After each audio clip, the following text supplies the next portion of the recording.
परब्रह्मसमारम्भाम् श्रीदत्तात्रेयमध्यमाम्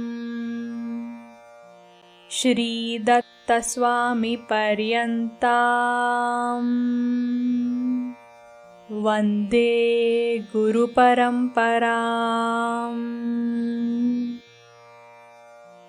सर्वविश्वन्यस्तपादपद्मायते वामहस्तालोलवेदशास्त्रायते ज्ञानसूर्यायते दत्तरूपायते श्रीवेणुगोपालकृष्णाय वन्दनम्। श्रीवेणुगोपालकृष्णाय वन्दनम्। श्रीवेणुगोपालकृष्णाय वन्दनम्।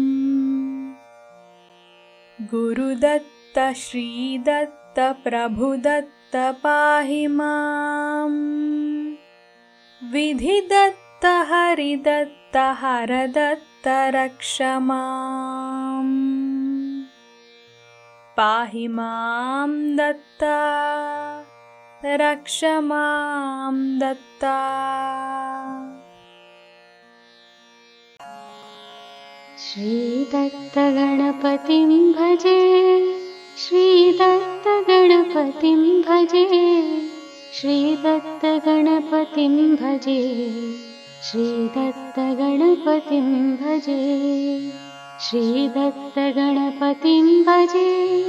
उन्मत्तनटनताण्डवम् मत्ते भवदनभासुरम् चित्ताब्जबोधभास्करम् आयत्तयोगराजितम् विद्वेषनित्यपूजितम् उत्तानपाणिमुद्रितम् श्रीकृत्तिवाससुतम् कैलासदृशदिनर्तनम् भक्तान्तरङ्गवर्तनम् पापौघपाशकर्तनम् श्रीपार्वतीसुतं भजे। श्रीदत्तगणपतिं भजे, श्रीदत्तगणपतिं भजे, श्रीदत्तगणपतिं भजे, श्रीदत्तगणपतिं भजे। लम्बोदराङ्गताण्डवम् मुद्राकराब्जपण्डितम् सर्वाङ्गनागमण्डनम् वन्दे विनायकं पतिम्। धिं धिम्मितकिटमर्दलम् भं भं निनादशङ्खकम् आनन्दनृत्यतत्परम् ध्यायामि प्रमथनायकम्। आमोदकरमोदकम् वेदान्तमतिमादकम् दुष्कर्मफलसाधकम् विघ्नेश्वरं गुरुं भजे। श्रीदत्तगणपतिं भजे, श्रीदत्तगणपतिं भजे, श्रीदत्तगणपतिं भजे, श्रीदत्तगणपतिं भजे। सृष्टिस्थितिलयकारणम् मोक्षाख्यदैत्यमारणम् संसारजलधितारणम् स्तौमि प्रभो नरवारणम्। पञ्चास्यमादिदैवतम् देवऋषिभिः समर्चितम् आलोकगलितसञ्चितम् विघ्नाधिनाथमाश्रये। श्रीदत्तगणपतिं भजे, श्रीदत्तगणपतिं भजे, श्रीदत्तगणपतिं भजे, श्रीदत्तगणपतिं भजे। लोकैकपरमवैभवम् लोकेश्वरादिसम्भवम् आलोकपरिहृतोद्भवम् आलोकये परं भवम्। श्रीकृष्णकविनिवेदितैः श्लोकाख्यमोदकैरिमैः आनन्दगणपतिं पतिम् आराधयन्तु साधकाः। श्रीदत्तगणपतिं भजे, श्रीदत्तगणपतिं भजे, श्रीदत्तगणपतिं भजे, श्रीदत्तगणपतिं भजे, श्रीदत्तगणपतिं भजे, श्रीदत्तगणपतिं भजे, श्रीदत्तगणपतिं भजे, श्रीदत्तगणपतिं भजे, श्रीदत्तगणपतिं भजे, श्रीदत्तगणपतिं भजे।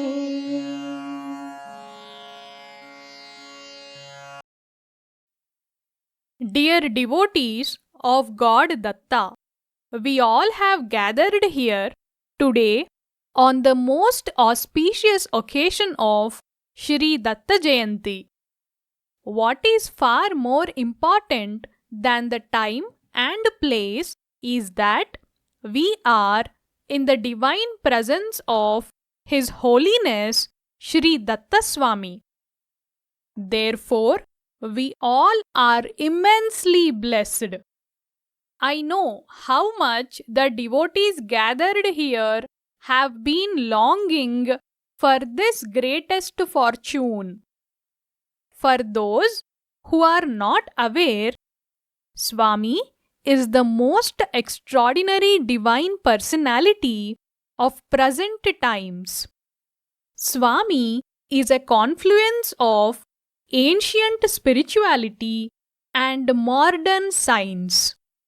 Within Hinduism, he has reconciled the three Vedantic philosophies and other philosophies with each other.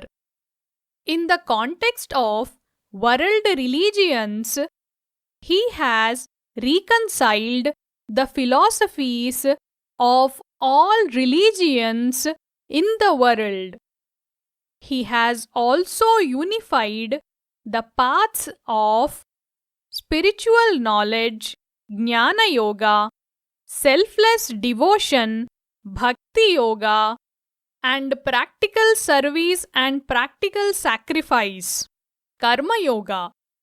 Furthermore, numerous people have experienced extraordinary divine miracles and received miraculous protection from Swami.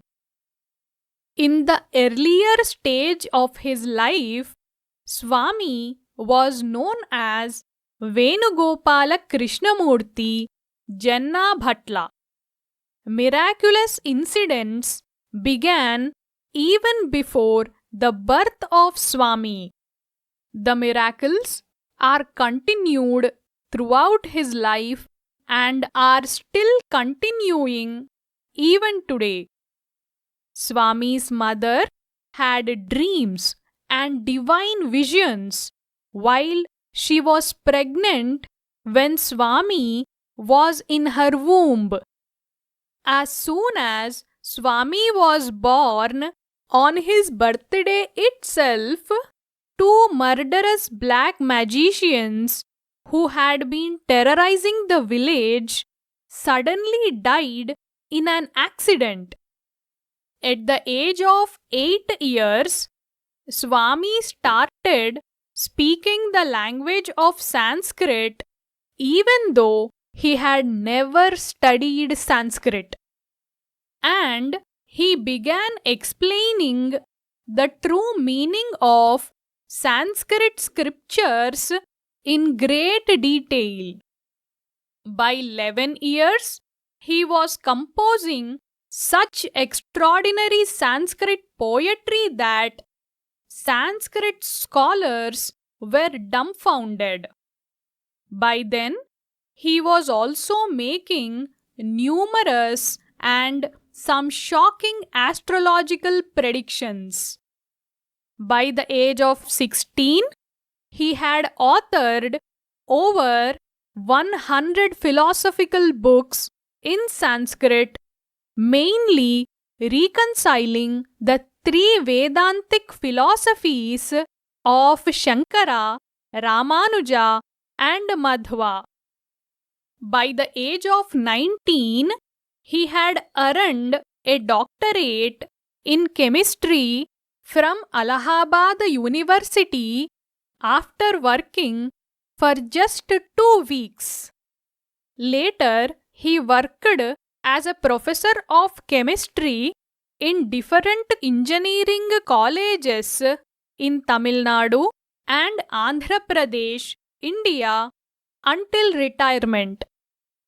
In parallel with his career as a professor and after retirement, Swami has written and preached spiritual knowledge extensively in Sanskrit, Telugu, and English.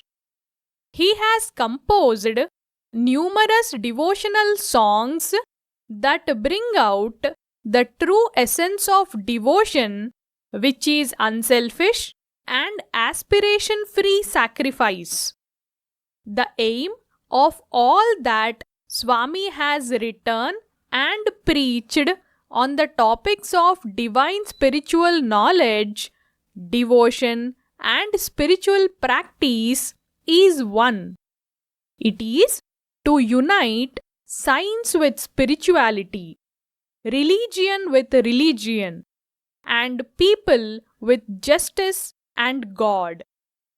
It alone is the foundation of permanent world peace. Throughout his life, Swami has been an embodiment of simplicity and humility, never seeking fame or public attention.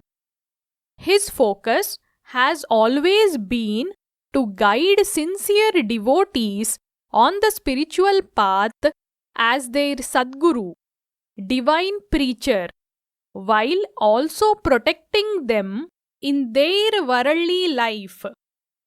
Those who have come in contact with Swami, heard him speak, studied his spiritual knowledge, witnessed the most extraordinary divine miracles from him, experienced his instant divine protection, and seen him suffer on their behalf, have no doubt that Swami is an embodiment of divinity.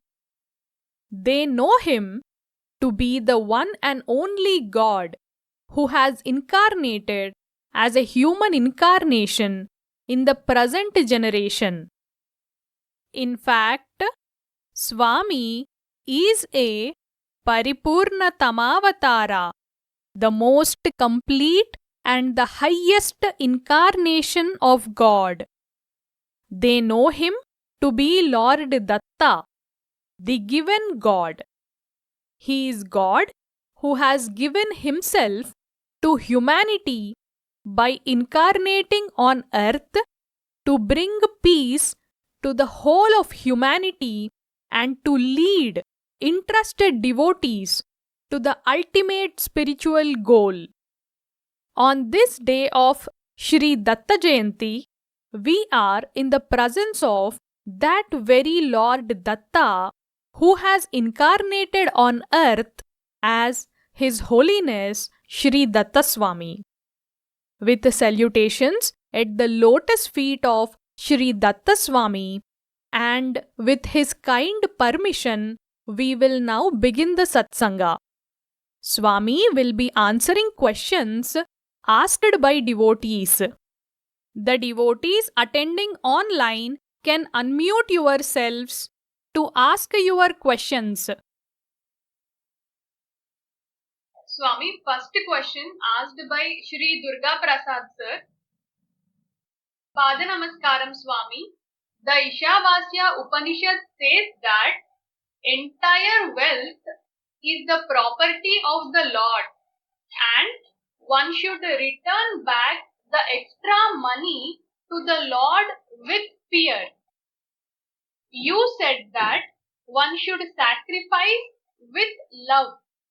Love and fear cannot go together. How to reconcile these two statements on sacrifice to God? See, Veda says, Samvidadeyam, Hriyadeyam, Bhiyadeyam. Three things are told by Veda. Samvida. Samvit means knowledge. What type of knowledge? The bhashyam written for that word is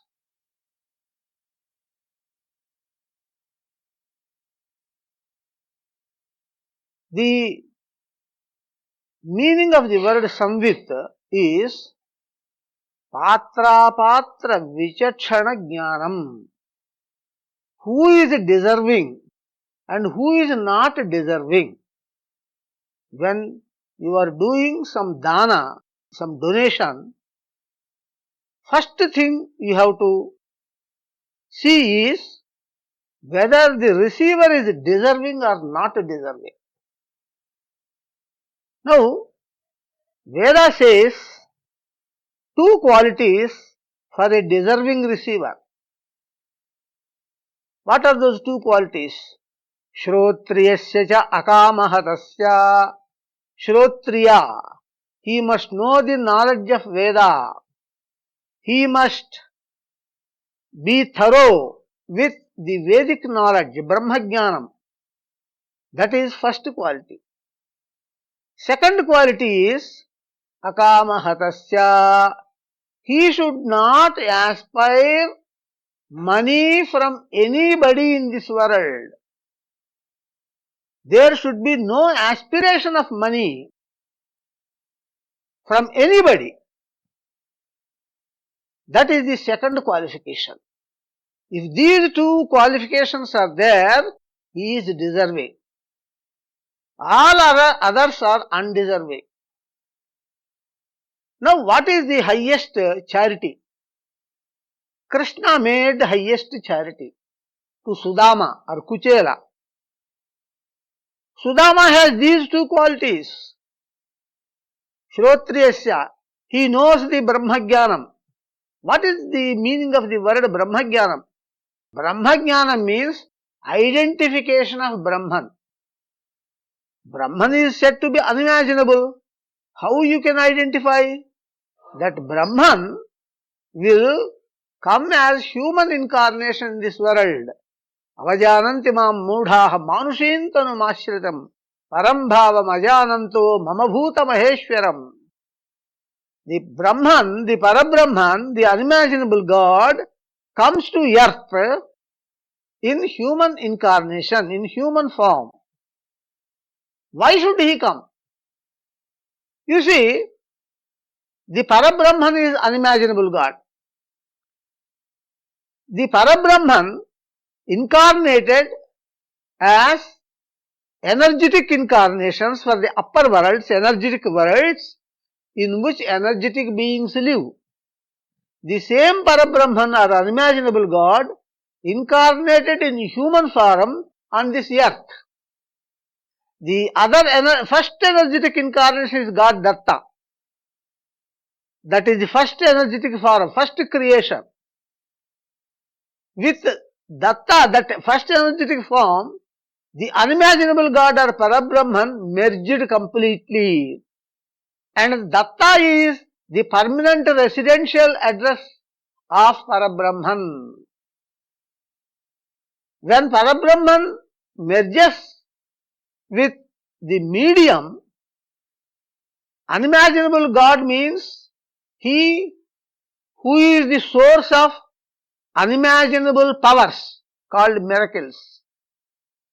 This medium with which the unimaginable God merged also performs miracles. By these miracles, which are the unimaginable events, we can infer the existence of unimaginable God in that medium. So, God Datta is the first energetic incarnation.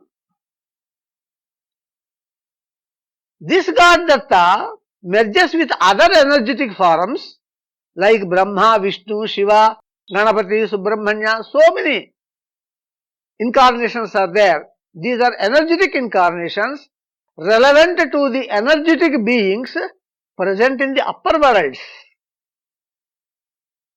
The energetic incarnations, how they can be seen? They can be seen only by penance. If one does penance for several births, or at least for a full birth, he may see the energetic incarnation or even may not see the energetic incarnation. So much long time is taken to see the energetic incarnation of Parabrahman or of God Datta. There is no difference between Parabrahman or unimaginable God and God Datta. God Datta is the permanent residential address of the unimaginable God or Parabrahman. So other energetic incarnations of God Datta are Brahma, Vishnu, Shiva, etc. Then this energetic incarnation is not seen by the human beings present on the earth. To see, you have to do lot of penance, lifelong time you have to do penance, tapas. If you do all the lifelong time, the penance, to see God in mediated form, energetic incarnation, then where is the time to do sadhana, spiritual efforts to get the grace of God? Therefore, in order to save the time, in order to prevent the wastage of lifelong time, the same God Datta comes as human incarnations on this earth. Like Rama, Krishna, so many other Dattavataras are there, Sripada Vallabha, Narasimha Saraswati, Manikya Prabhu, Akkalkot Maharaj, Shirdi Sai Baba, Satya Sai Baba, Prema Sai Baba, so many avatars are there, Datta avatars. So, he comes, God Datta comes in human form in every generation, in every human generation. Why? If God Datta came in one generation and did not come in another generation, the first generation is lucky and the second generation is unlucky not to have the incarnation of God Datta. In that case, God becomes partial without reason. Can we say that the first generation in which God came as incarnation is deserving? No, in any generation, both good people and bad people exist. So, you cannot say that first generation is full of good people and the next generation is full of bad people. Like that you cannot say. Therefore, God will come in every human generation. For that, what is the authority? Geeta itself. Sambhavami yuge yuge. Yuga means generation. Yuga means year. Yugadi, we say. Yuga means year. Adi means beginning. Yugadi, we call it as Ugadi. It is not Ugadi, it is Yugadi. Yuga means Samvatsara. Yuga Samvatsara epicha. Yuga means year. So, Yuga means year. Yuga means one generation. Yuga means Kurta Yuga, Kali Yuga, Dwapara Yuga, Treta Yuga, etc. Yuga has all these meanings. The word Yuga has the meaning of generation. Sambhavami yuge yuge. I will come as human incarnation on this earth in every human generation. Now, what is the authority of human incarnation? Avajananti mam modha manushim tanum ashritam. I will merge with a selected human being and come as human incarnation in every human generation. So, in Gita, it is not told that God will come in any other medium. It was told in Gita that God will come only in human form. He merges with a selected human devotee and is born on this earth. And as long as the human incarnation is alive, it is called as contemporary human incarnation. Every human generation has the chance to see the contemporary human incarnation. You see, but you may not recognize. That is not the fault of God. That is the fault of us. Why we are unable to recognize the human incarnation? Because he is in the human form, same human form as we are present. Likes always repel. Common human media, they repel. So we develop ego and jealousy towards a co-human form. He is also a human being. I am also a human being. Why should I touch his feet? Suppose some energetic form comes, we will touch the feet because he is different. But he is in the same medium. That is how he says, Avajananti mam mudha.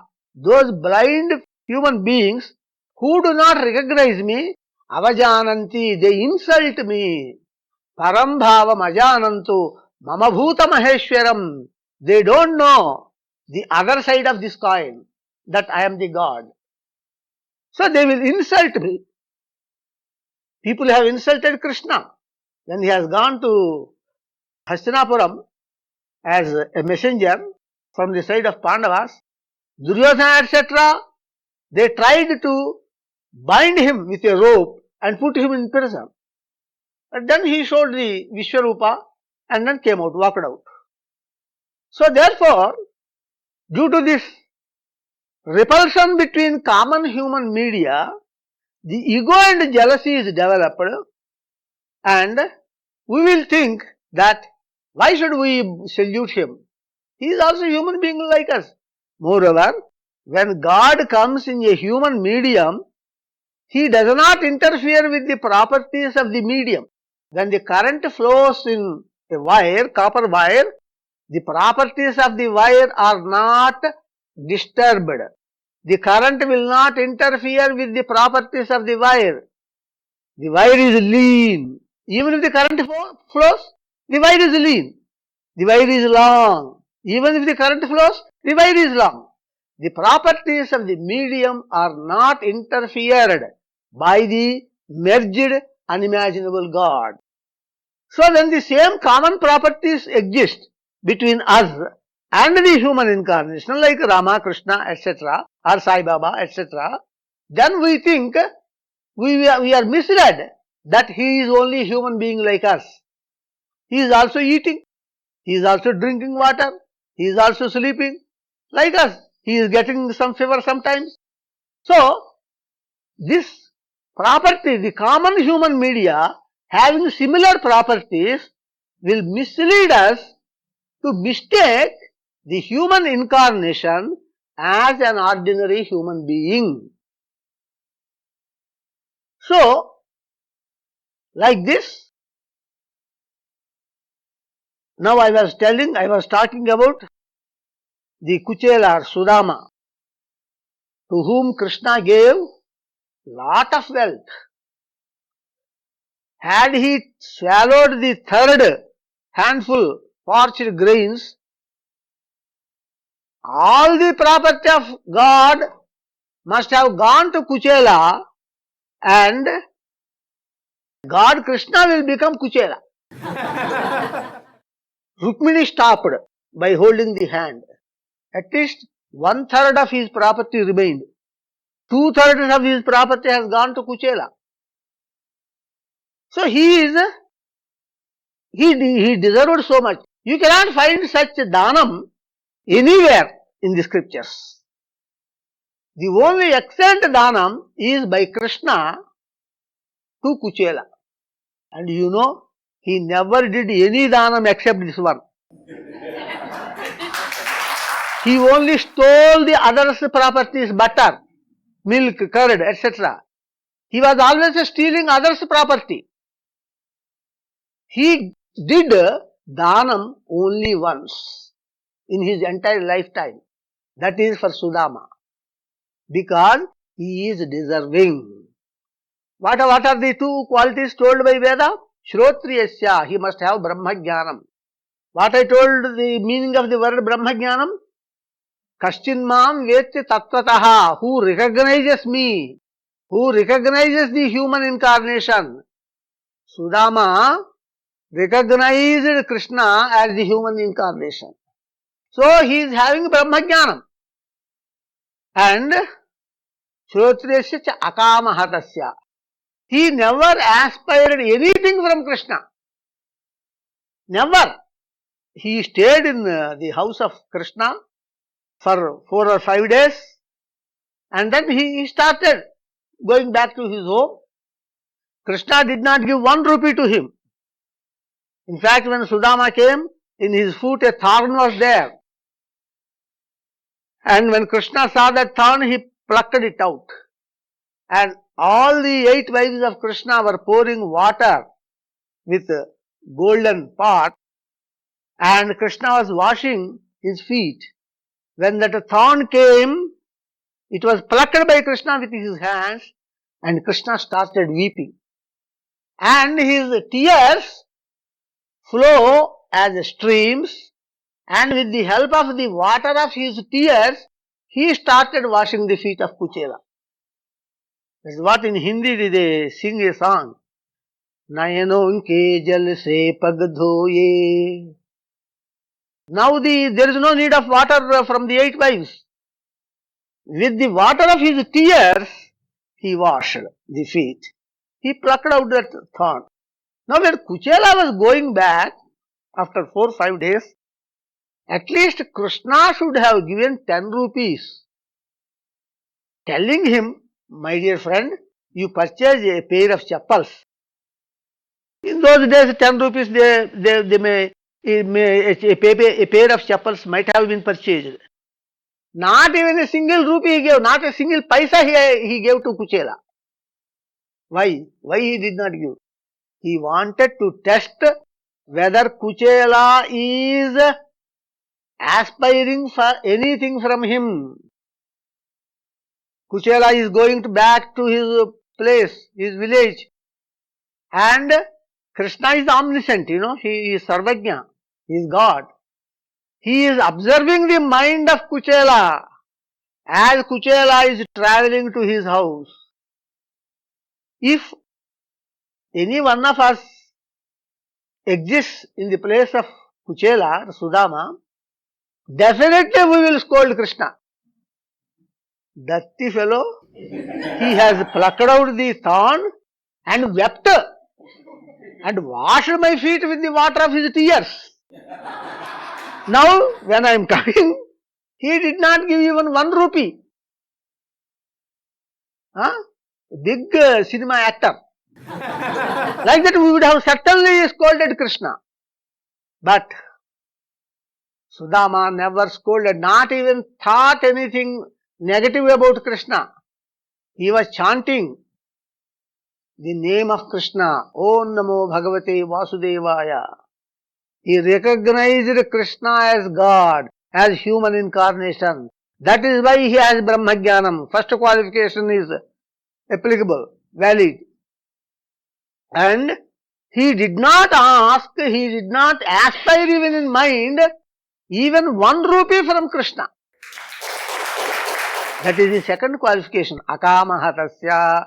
He should not have aspiration from anybody. Even for 1 rupee he should not have aspiration. Krishna is observing the mind of Kuchela, whether he will scold me. Till he goes to his house. If Kuchela scolded Krishna in his mind, when he has gone to his house, his original house would have been there. All the big palace was created by Krishna. That palace would have disappeared. Had Kuchela scolded, or even thought that why this fellow Krishna, greedy fellow, he has not given 1 rupee to me. If he thought even this, all the wealth would have disappeared. When he has gone there, he found a big palace. He was living in a hut. So, see, we think we should do charity giving importance to place and time. Today we are in Kashi. Today is Shivaratri. Place is Kashi. Shivaratri is holy day. We must give some dhanam to somebody. We are in hurry. Tomorrow we are leaving Kashi to our place. So, due to the illusion of place and time, we do dhanam hurriedly. You know, dhanam is a double-edged sword. If the receiver is eligible, is deserving, it will give you punya, merit. If the receiver is undeserving, you will receive punishment. It is a sin. Donating to undeserving receiver is a sin. Donating deserving receiver is the merit, punya. So we always give importance to place and time, and we don't recognize whether that receiver is deserving or not. Veda says the first thing before doing charity, the first thing is samvidadeyam. You must give, you must donate after having the knowledge. Knowledge of what? Knowledge of deservingness of the receiver. We don't do that. To some fellow we will give 1 rupee, 1 rupee, 1 rupee, 10 rupees we give. And one fellow will take that 1 rupee, purchase a cigarette and smokes. And one fellow will take some wine and drinks. All that brings, it is sin. You have donated to undeserving receiver. You will go to hell. You have purchased sin after going to Kashi. So, doing charity, you must do it very, very, very carefully. If your donation is to an undeserving receiver, you will go to hell. If your donation is to a deserving receiver, you will go to heaven. So it is such a double-edged sword. It is very dangerous doing charity. So what I suggest is, don't do charity hurriedly by the illusion of place and time. You store your money, that 1 rupee you wanted to give 10 rupees today. You put it in a box, hundi. You put it in a box. Then go on observing. Then in the lifetime, if you find a real deserving receiver, give the whole thing to him. Because all that will bring so much punyam to you. All that brings merit to you. Good fruit you will get. Very large good fruit you will get. Because all that money is given to a deserving receiver. Not even a paisa is given to undeserving receiver. So Krishna donated his wealth after seeing these two qualifications. With the help of Samvit, he decided Sudama or Kuchela is the deserving receiver, and he donated all his wealth to Sudama. And when he donated all his wealth to Sudama, that place was not Kashi. That day was not Shivaratri. But since he donated to a deserving receiver, that place becomes the real Kashi. That day becomes the real Shivaratri. If the receiver is deserving, the place and time also become pious. So that is very important. Now, where are we? What is the question? The question is about whether we should donate with love or with fear. Love or with fear. Fear also should be there. Because if we donate to undeserving receiver, we will go to hell. So fear also should be there. And when we see a deserving receiver, love will come. Kuchela, he never aspired anything from me. He was always chanting my name only. See, actually, Kuchela stole 2 handful grains, Bengal grains, Shanagalu.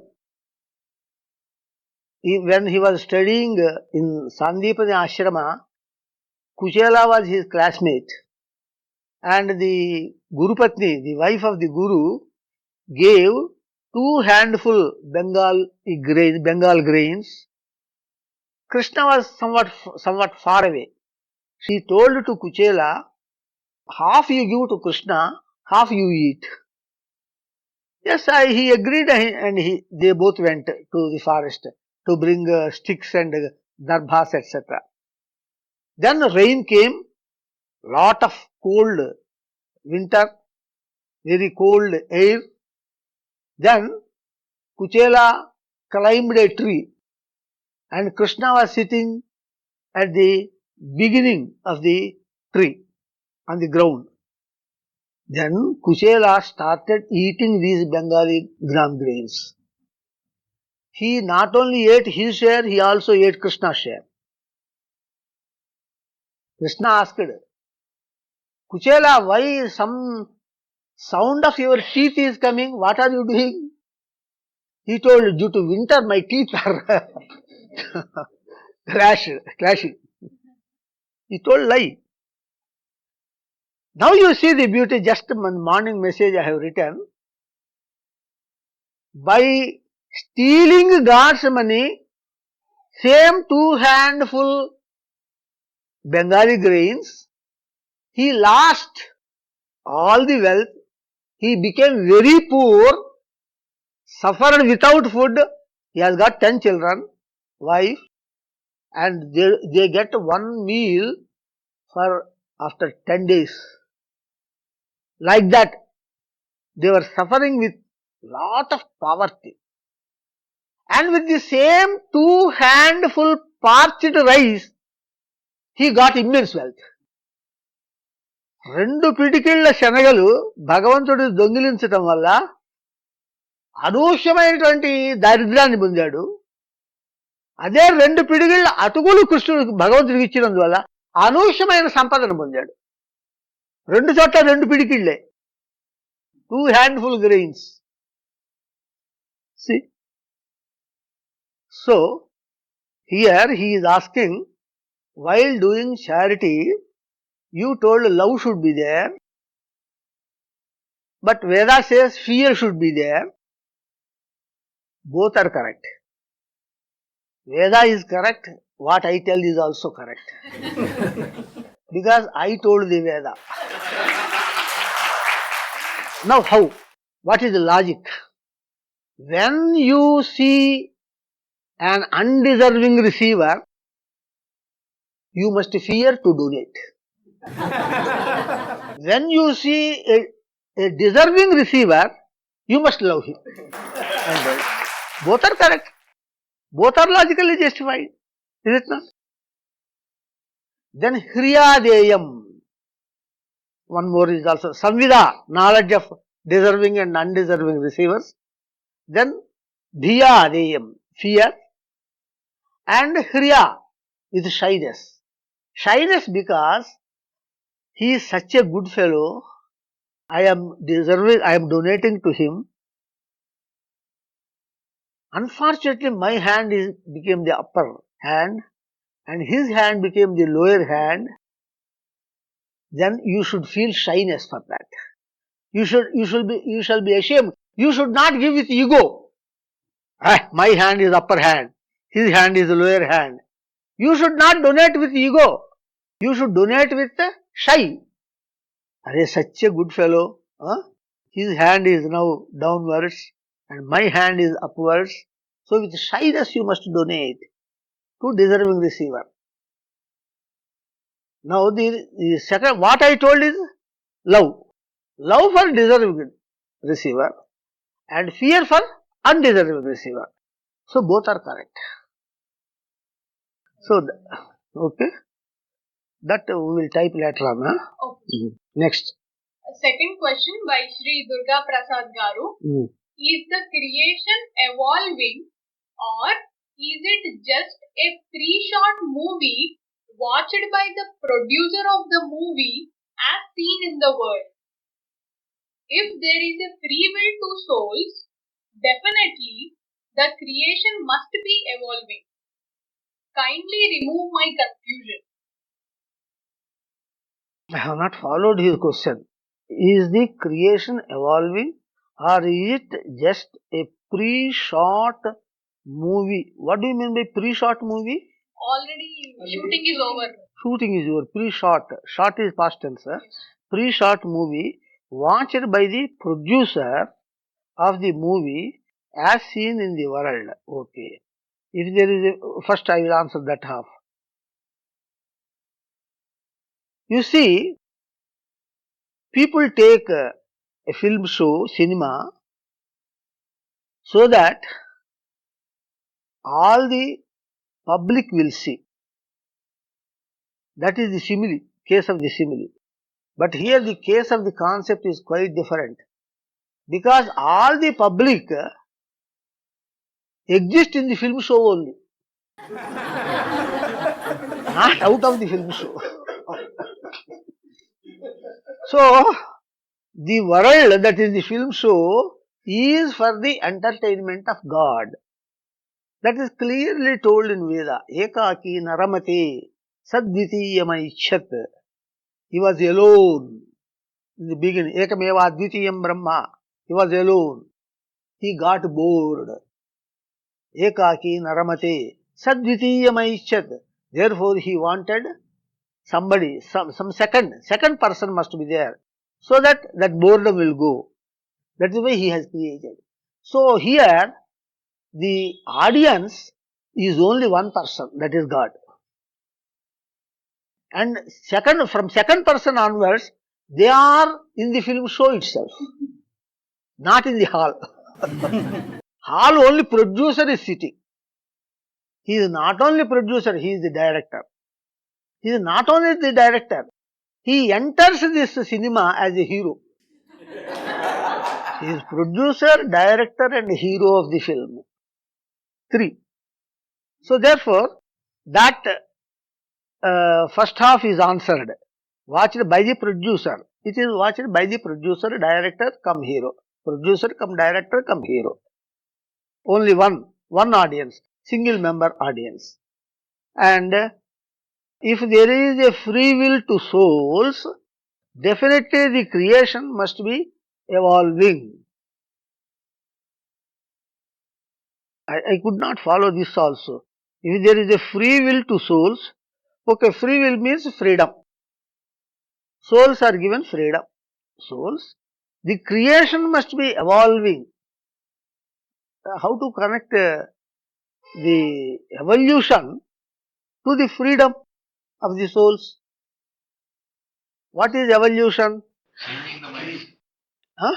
Changing the mindset, like by receiving the knowledge. Swamiji, Nikhil here. I think the question is that if the soul has free will, it does not mean it is a finalized story. The story is still developing. If you give free will to the souls, then we cannot say there's no certain predictability that the movie is going to end in this way only. I think that is the point that he's asking. I mean, so it's an evolving story. Must be evolving story means the actors themselves are leading the story. Yes. Due to the freedom given. As per his wish. As per his wish. Yes. But here, freedom is given, but not the full freedom. Freedom is given within certain boundary. See, you are given some freedom. You can stand, you can walk, you can lie, you can eat, you can drink. But you cannot take a rifle and go and shoot everybody in the bazaar. You are not given that freedom. Is it not? And you don't have full freedom, or suppose your heart gets some disease. By your will you cannot cure it. You are not having freedom to control your organs. It is little freedom, given within certain specific boundary. The control of God is there. Slight freedom He has given. Let these fellows not be like robots in my hands.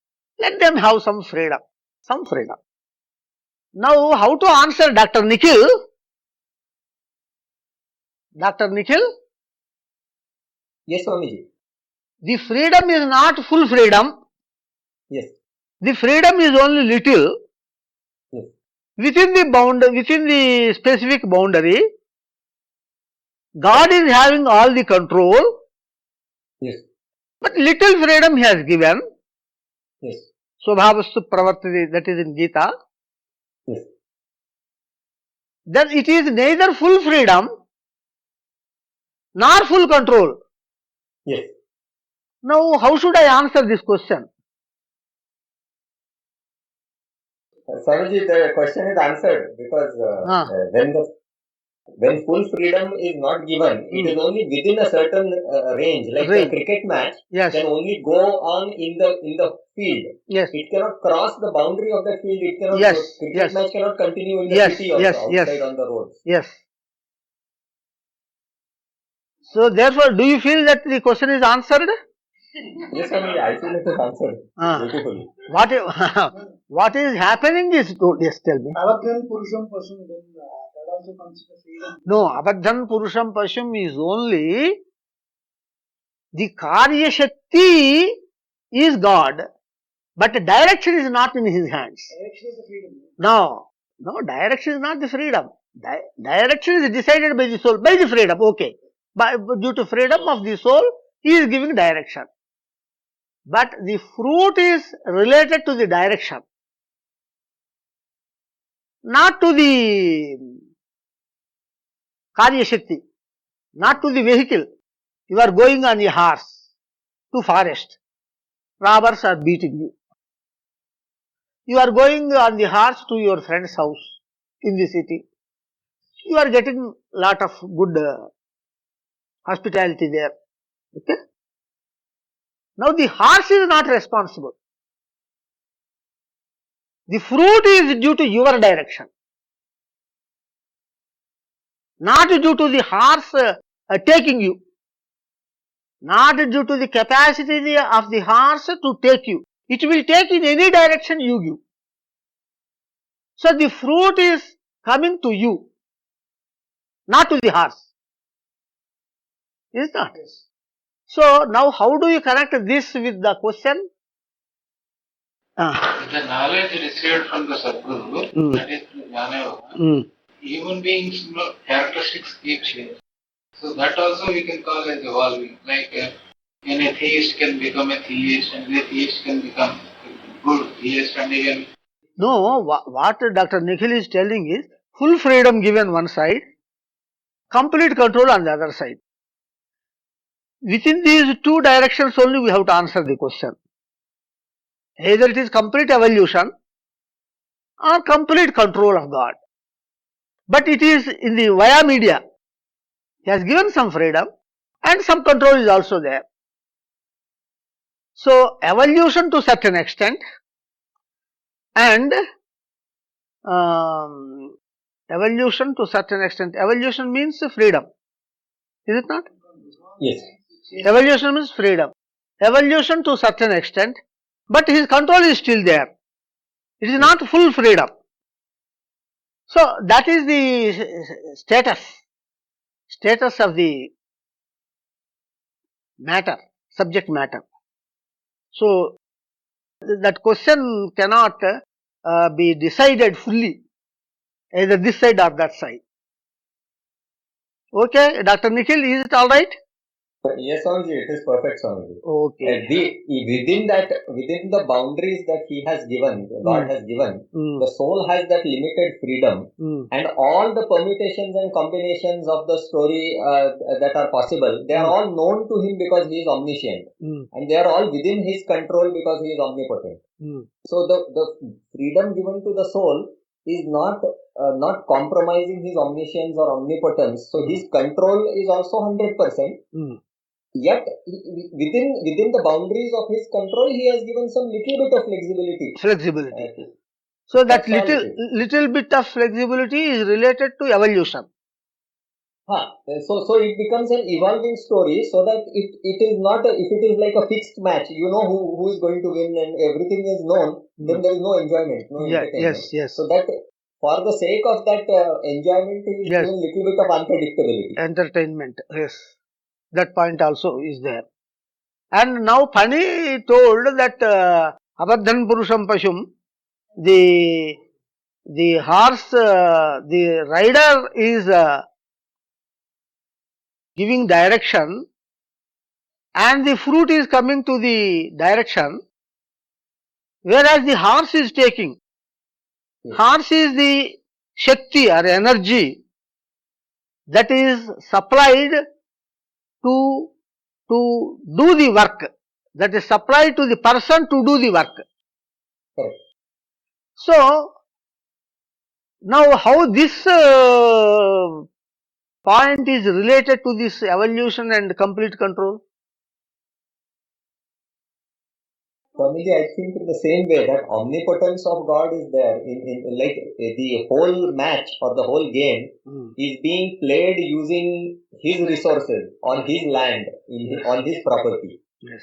So that so here also his own wealth that we are playing this game of our own personal life. Yes, we will connect like this.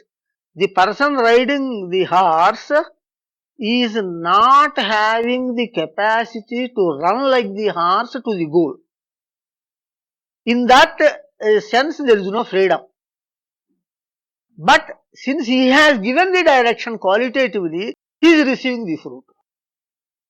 Okay? Horse is not receiving. Beautiful, sir. Horse is not receiving the fruit because the direction is not, qualitative direction is not given by the horse. So this is the status of the subject matter, and you must apply this to your question and get your answer. Yes. Next question from Divakar Rao, Sri Divakar Rao, Padanamaskaram Swami. This doubt appeared in my mind when I was discussing with my colleague in my office about Lord Datta. Actually, Lord Datta is with 3 heads all the time, or is it a symbolic representation for Brahma, Vishnu and Shiva as we see in images? Thank you, Swami. Okay. Thank you, Swami. Regards, your servant. Thanal you. Thank you, Adi. Nenu tannali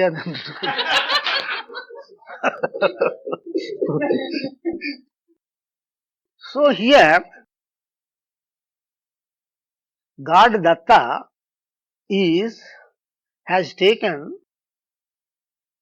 God Datta originally appeared to sage Atri and Anasuya, because Atri and other sages also got one doubt. See, the Veda is telling God is only one, and that one God is creating, maintaining and destroying this world. But we are seeing 3 gods. We are going to Brahmaloka, Brahma is seen as the creator. We are going to Vishnu Loka, Vishnu is seen as the maintainer. And we are going to Shiva Loka, Shiva is seen as destroyer. So we are seeing 3 gods doing the 3 duties separately. But Veda says only one God doing all these 3 duties. Okay?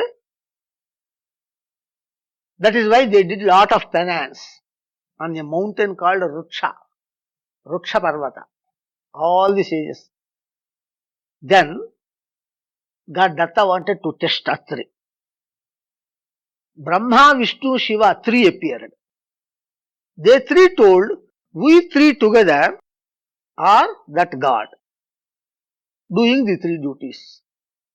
Then Atri, actually he got the name Atri since he denied the 3. Denial. Means denial. 3 means 3. No, I can't agree you 3 together as one God. You are not a board of a company with 3 directors and that board is the one board, so God. That I don't agree. It is one single personality. One single personality is doing the 3 duties. So, then God Datta appeared with his 3 faces and 6 hands. The 3 disappeared and he appeared. He is a single personality. God Datta is a single person. So, Ekameva Advitiyam Brahma, that part of Vedic definition is valid because he is only one. Now, he is doing 3 activities: creation, maintenance and destruction. See, to show himself as one, he need not exhibit anything. He is one only. No other proof is necessary. You are standing before me. You are one person. For that, should you give any proof? Not necessary. Now you must give proof for creation, maintenance and destruction. I am doing the 3. For that you must give proof. Visual proof is not there. Then, and previously these sages were going to Brahma. They have seen Brahma as creator. They have seen Vishnu as maintainer. And they have seen Shiva as destroyer. Now with the same 3 faces, he satisfied them. Brahma face is there, so he is the creator. Vishnu face is there, he is maintainer. Shiva face is there, he is destroyer. So one person doing 3 activities. To show these 2 Vedic statements, validity of these 3 statements, Vedic statements, he has taken this shape of 3 heads and 6 hands. And there is no inconvenience to him. You may say that the 2 heads are weight on the shoulders. No, it is energetic form. It is not materialized form. It is energetic form. In energetic form, these 2 heads will not have any weight on the shoulders. Because energy, of course, energy also has rest mass m0. Rest mass is there, but very negligible. So therefore, that is there for the energetic incarnation. It is not inconvenient because Brahma is with 4 faces, Shiva is with 5 faces, Panchajanya, and Vishnu is with 4 hands, like that. It is there. In energetic forms, several heads, several hands are there. So that is the same original God Datta energetic form appeared. So it is energetic form, 3 heads and 6 hands. Now the question of 1 head and 2 hands. Is it 3 heads all the time, or is it symbolic representation for Brahma, Vishnu and Shiva? Now, for that part I tell, when he is taking human incarnation, like Sri Pada Vallabha, Narasimha Saraswati, Akalkot Maharaj, Manikya Prabhu, Shirdi Sai, all these incarnations have only 1 head and 2 hands, not 3 heads and 6 hands. Now here, what is this head? Is it Brahma, Vishnu or Shiva? It is 1 head of Datta, and the creation capacity is in him. The destruction capacity is in him. See, these faces represent the capacities of doing these actions. They are only representative. They are representing the concept, the 3 faces. So in human incarnation, the single face having not only the single face, you think it is maintenance, Vishnu's face. Generally, central face is Vishnu, left face is Brahma, right face is Shiva. Why? Because first creation, then maintenance, then destruction. Now the world is existing. We are in the maintenance stage. So the important present ruler. Who is present ruler? Vishnu. Brahma creation is over. Shiva destruction is over. Now the Sri maintenance, ruling, he is ruling. But Brahma and Shiva also exist now because Brahma is not only for creating the whole world. In this world, every time so many boys, girls are born, taking birth. So, when they are taking birth, Brahma is doing also some activity in minor way. And every fellow is dying. And things are also destroyed. So, Shiva is also doing the activity. So, at present, Brahma is there, Shiva is there, Vishnu is also there. But now, the actual total creation is over. Total destruction has not come. It is only in the time of ruling, phase of ruling, the Vishnu is the main important. That is why Ramanuja and Madhva have taken God Vishnu as the single God. Because we are in the present time of ruling. The world is maintained.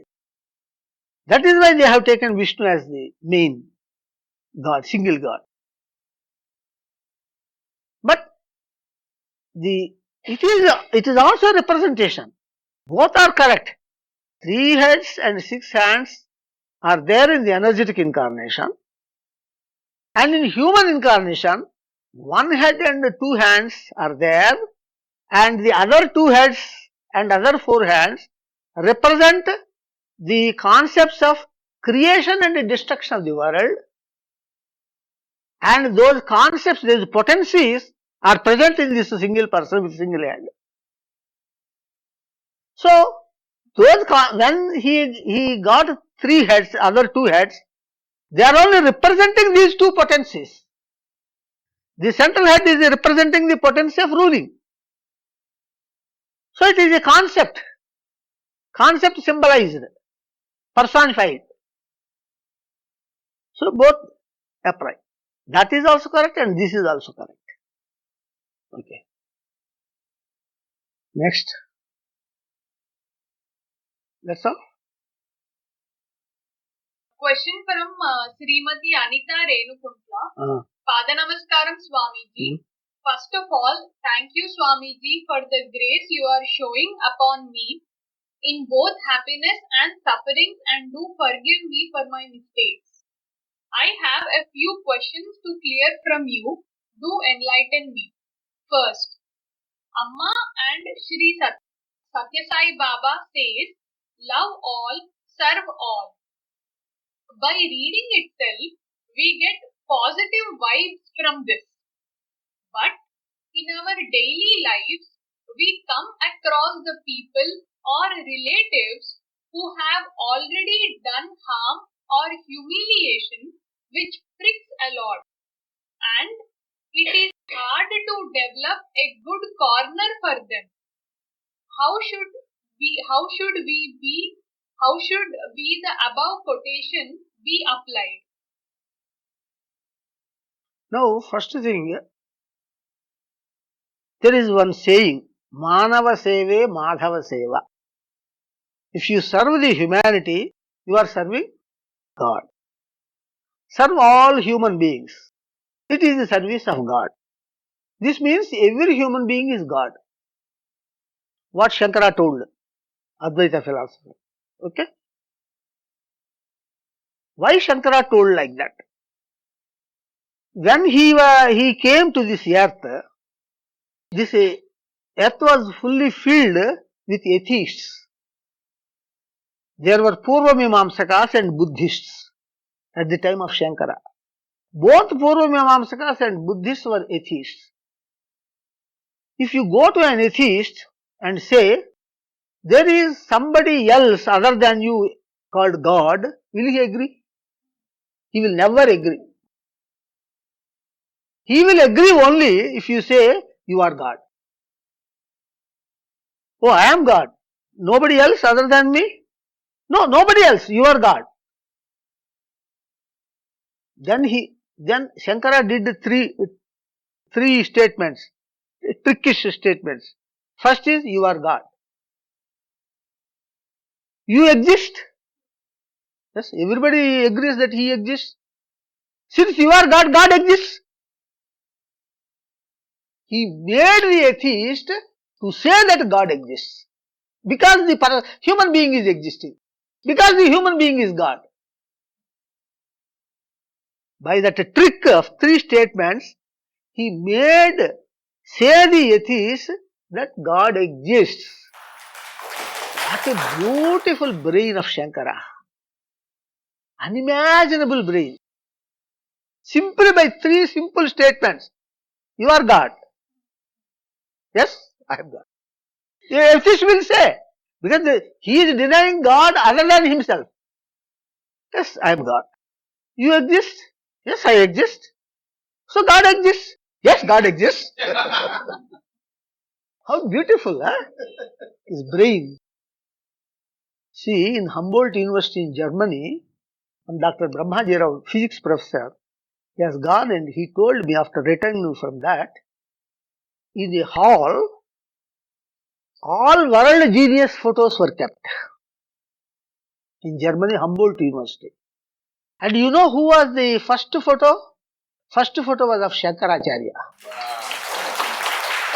Our dirty fellows, do they put any, Shankaracharya anywhere at least in the university?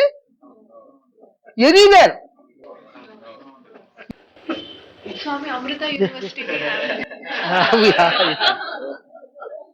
Okay. Because she is spiritually, that is right. So, they have recognized Adi Shankara as the first genius, topmost genius. Why? He made this arrogant, egoistic, jealousy atheist to say that God exists. Simply by three simple statements. You are God. You exist. God exists. Wonderful, wonderful, wonderful. His genius is wonderful genius. So, what is the question? Now I am telling Manava Seva, Madhava Seva. You serve all the human beings. That is the service of God. But no human being is God. Because later on, all these atheists became theists. Then the theist asked, Swami, you told that I am God. God has miraculous powers, creating, doing anything, miracle, destroying anything. Fan, you disappear, it will disappear. Create fan, fan comes there. Creation and all these miracles, miraculous powers are there with God. Why I am not getting miraculous powers if I am God? Then Shankara told, you see, your mind must be pure. Chitta Shuddhi. Purity of mind is necessary to become practically God. And for getting the purity of mind, you must worship God. So, these bloody dullers, atheists, if I am already God, why should I worship God? Nobody has put that question. Because, okay, let me worship, because that ambition has come. He has introduced that ambition. What a great ambition. You need not do any effort. No need of doing prayer. Just remember that you are God. You will become God. There are two golden parts in your house. I will show the location. Will we not run and catch their feet? You are already God. Just you must know that you are God. You will become God. So that ambition, like ghost, caught them. And they started worshipping God. To become God. If they are already God, why should they worship God? That means slowly he made atheists into theists and theists into devotees. Then Ramanuja appeared and told, you must do continue with the devotion, but one small correction is there. That is, you are not totally God, you are a part of God. Okay, we have come long distance, we have travelled. Let us agree with that. You see, somebody came and told you have 1 lakh already in the bank. You won the lottery. Government gave you 1 lakh in your bank. You have to go and collect. You have gone there. Bank manager told, no, only 10,000. Okay, give me 10,000. Okay, let me be part of God. I agree. Let me continue with devotion. Then, during this devotion, their ego disappears. God, He is God, I am your servant, you are God, I am your devotee. Ego goes. Atheism has gone, ego has gone. Then Madhacharya appeared. Now they are almost without any ego. Then Madhacharya appeared. See, it is good what you have done. You are not only you are a devotee, you are always a servant to God. God is different from you, Dvaita philosophy. You can never become God. You can be only servant of God. But servant is also blessed, Hanuman is the servant of Rama. He is also blessed with several miraculous powers. So, like that, from atheist to theist, devotee and servant. This is a ladder, a gradual plan of these three people. Shankaracharya, who is incarnation of Shiva, God Shiva. Ramanujacharya, who is incarnation of God Vishnu. And Madhacharya, who is incarnation of God Brahma. Brahma is always for knowledge. Knowledge always must tell the actual truth. That is why Madhacharya told the actual truth. So, we must consider these three as one, because Brahma, Vishnu, Shiva, all these three are only one Datta. Then these three Acharyas must be also one Acharya only, that is God Datta.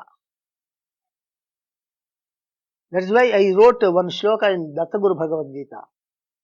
Yastrimurtishu bhedancha kalayetri gurushvapi. If anybody finds the difference between Trimurtis, that is Brahma, Vishnu and Shiva, kalayet trigurushvapi. If anybody finds difference between Adi Shankaracharya, Ramanujacharya and Madhacharya, three gurus, Gurutrayam. That is Murtitrayam, this is Gurutrayam. Tishten narakalokesu. He will go to the hell up to what period? Yavatta tavadyavad jagat bhavet, as long as this creation exists. And you know that this creation will never be destroyed. It goes from gross state to subtle state. Film show, film reel. Again film show, film reel. After first show, he will not destroy the reel. And again take shooting of the same. Is it not? So, God, they will stay in the hell as long as this creation exists. So, what is it? All relatives. Now, we are telling Manava Seva, Madhava Seva. If nobody is God, then Shankaracharya is completely wrong. No, he is not wrong. He has used a technique to do good to the people. See, when the child is not eating food, the mother will say, if you eat this food, the moon will come down. ఈ ముద్ద తిన్నామంటే చందమామ దిగి వస్తుంది అంటే తింటుంది. Is she telling lies to the child? She is telling lies, but to do good for the child. So, that lie is not a sin, because it is doing good. It is not a sin. So, and moreover, Shankara need not be blamed, because every soul is not God, But one selected soul by God will become God. Because God wants to do some good work to the world. Then He will inspire, He will merge in you. And you are called as the human incarnation. You will do that work. You become God. Human incarnation means God. So, we are not telling that nobody is God. One or two or three may become God. Because sometimes God may take simultaneous human incarnations. Parashurama and Sri Rama are simultaneous human incarnations. Ramakrishna Paramahamsa, Shirdi Sai Baba and Akkalkot Maharaj. All the three were in the same time. So there can be simultaneous, but very few. One or two or three. Dhitra Panchashava Gaṇapatiṃ. That is what Shankara told. So, one or two or three or four or five souls may become God. But every soul is not God. So Shankara is not completely 100% wrong. Because at least some soul is becoming God. Krishna is God. Krishna is a human being. Rama is God. He is a human being. Sri Narasimha Saraswati is a human being. But he is God. And Madhva, according to Madhva philosophy, no soul is God. According to Shankara, every soul is God. That is flood. Madhva says no soul is God. That is drought. What Ativrushti or Anavrushti. Madhya Margalo. So, therefore, Manava Seva, why this Manava Seva, Madhava Seva came? Because when God comes in human form, we always repel with Him due to ego and jealousy. We hate Him. We insult Him. Geeta says, Avajananti mam mudha. They insult me. Krishna was insulted by Duryodhana, etc. in the court, So, how to avoid this insulting? You see, if some human beings, some fools, some ignorant people insult God in human form, they are insulting God. How much? That is greatest sin. So, in order to avoid this, so that nobody will do this, people have planned, scholars have planned. That is, you respect every human being as God. You serve every human being as God. Then, he will, even if human incarnation is there, at least he will not worship, at least he will not insult, he will not scold him. Because every human being he is respecting. So, he will not commit that sin. And when he starts respecting and loving every human form, naturally, he will not hate the human form of God also. So, in order to achieve this result, this plan is adopted. Manava Seva, Madhava Seva. So that you will not insult human form of God. That does not mean that all human beings are God. You should not be under the illusion that every human being is God and social service itself is doing tapas for God, serving God, it is worship. That is wrong. Because you are developing your bond on humanity and not on the God. You will not reach God. You will be born again as a human being to do service. So, social service without the theism, without God's worship is of no use. It is good, it is merit, it is punyam. For the punyam you will go to heaven. Stay there as long as this punyam is not exhausted. When this is exhausted, you will come back again. Shine punya marchalokam vishanti. So therefore, the training, in order to give the training, in order to make everybody not to hate God in human form, they told that you serve every human being. You love every human being. You respect every human being. So that when the God comes in human form, he will also love and respect and worship. He will also serve God in human form. Because already he is accustomed to serve all the human beings. So for that purpose, serve the humanity. That does not mean human service, God's service. God's service is God's service, human service is. God may be in human form. You have to recognize that human form and serve. You have to serve Krishna. If every human being is a God, and if service to humanity is service to God, then why Gopikas ran only to Krishna? In their house, their husbands are God, their children are God, their father-in-law is God, mother-in-law is God. All gods are there in their house. Why should they leave them and run to Krishna?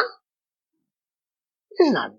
So that you will not hate the human form of God, serve the humanity, love the humanity. So that you will not hate the human form of God. That is the back idea. We come across relatives who are all, she is telling that some of her relatives did harm to her. But serving humanity is service to God, you are telling. I have not told. It is told by some others. So therefore, you are not lost. If you are not serving your relatives, there is no harm. Because this is the background. When you know the background, you will understand. Yes. Then? Second question, Swami. Should a person be introvert or extrovert? By being introvert, is it possible to reach the spiritual goal? No, not at all. Introvert means looking at the soul, self, inner side of the body. Inside of the body, soul is present. That is awareness. Awareness is not God. God is unimaginable. And that unimaginable God, when he merges with some human being, then that human being becomes God. By becoming introvert, you will see yourself, your awareness, which you can see in electronic instruments also. Awareness is represented as pulses. So there is no difference between introverted spiritual man and a person seeing the awareness in the electronic instrument. You must be always extrovert, because Krishna is extrovert. He is outside of you. If you close your eyes and seeing inside, you will not get God. Okay? So, next. Third question, Swamiji, here are a few words I want to know the meanings. First, Panchajanya. Panchajanya is the Shankha. Second, tumburu geeta, Sri Vishnu Namavali. Vishnu Namavali. Tumburu is the devotee who sang the Vishnu Namavali. Third one, subhru. Aayata. Subhru. Aayata subhru. Sri Anagha Namavali. Aayata subhru ante long eyebrow. Aayata means long. Subhru. Subhru means good eyebrow. Long good eyebrow. Because it is Anagha Namavali. Anagha was praised like that. Her beauty was praised. So she is having long eyebrows. Next. Would Sri Satya Sai Baba forgive me, for I had developed a misconception about him which I had watched on a news channel that he was a fake Baba. But all my doubts got cleared about Baba through your knowledge and Satsanga. Every day, whenever I see Baba's photo, I feel that I missed out a great association when Baba was there. I am really sorry, Baba. So here there is no question. But one point is to be mentioned is that you should never go by the words of the public. You must examine. You must know the whole spiritual knowledge and then do sharp analysis whether Baba is God or not.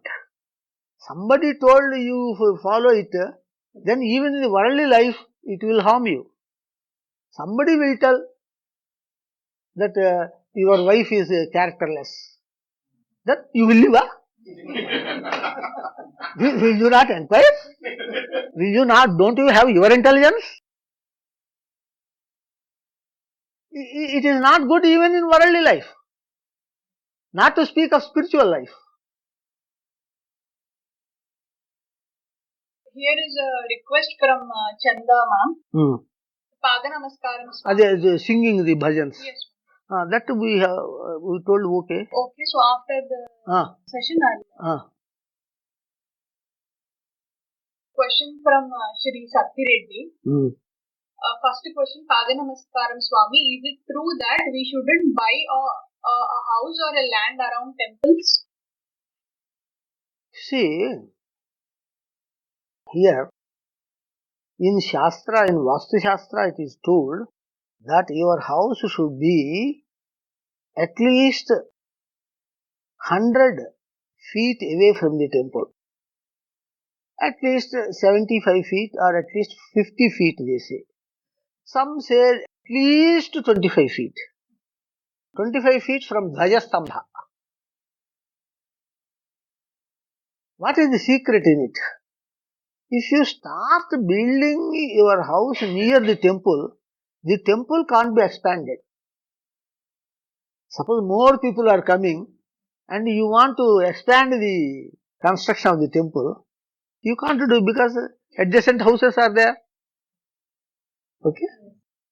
For that reason, don't build house near temple. That is the background. Pada Namaskaram Swami, in worldly relationship, both the sides are insecure and commit more mistakes in fear of losing it, even though they invest their whole fruit of work in worldly relationships only. How this be avoided? Again you read.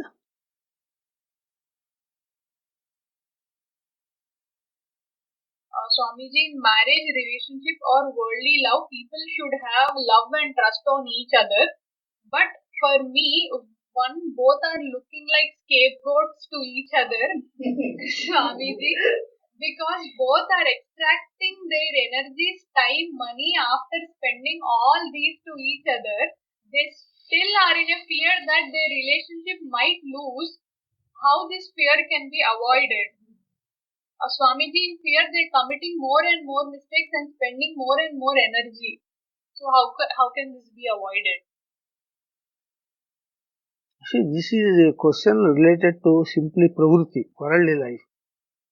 And unless some connection is there with spiritual life, I am not interested in answering such questions. But anyway,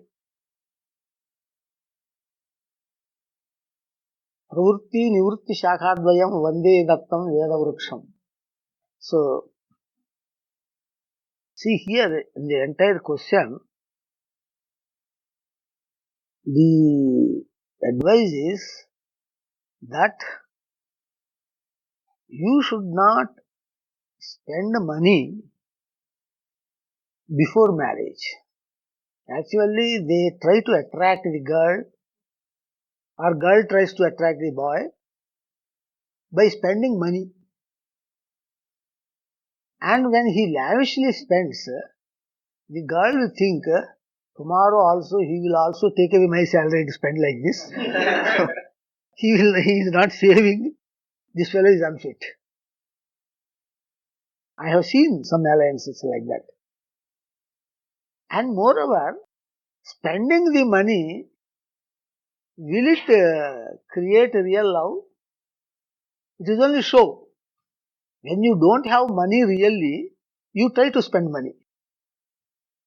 When there is no money, then you will show as if you are rich. A really rich man will appear as poor. Like you, Swami.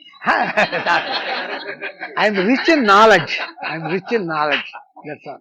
I am giving advice. So, when you appear poor way, then she will have some anxiety to know your financial background. Here you are already exposing like a jamindar. And certainly she knows you are not Jamindar. And you are doing like this only to put a show. And when somebody thinks that you are putting a show, they don't like. It is false. It is not truth. So that then when you appear as poor, then they have lot of anxiety to inquire about your background financial details. Then as they inquire, they will know your real picture. How nice he is. He is not showing anything. He is hiding his greatness.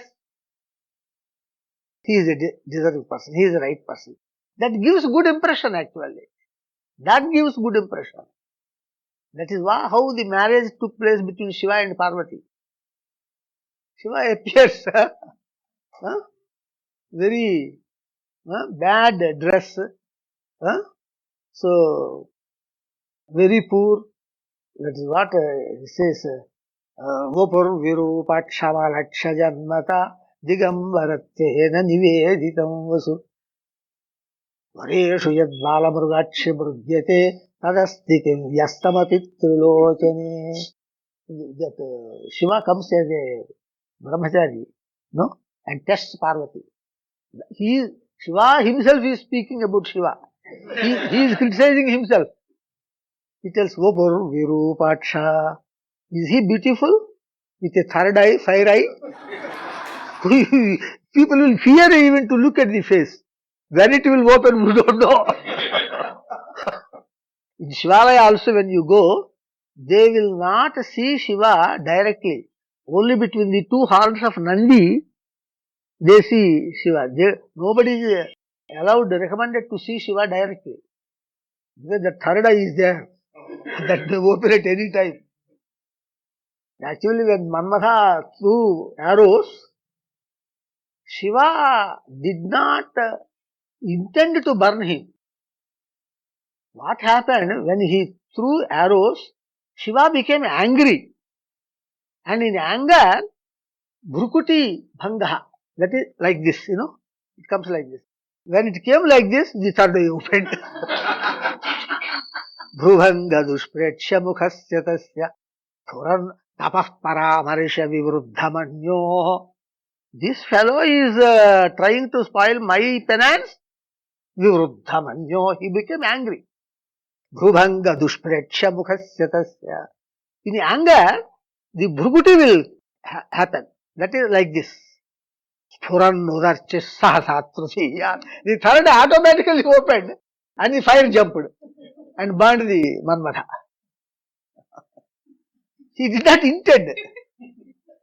And in fact, when Shiva went to marriage, to marry Parvati,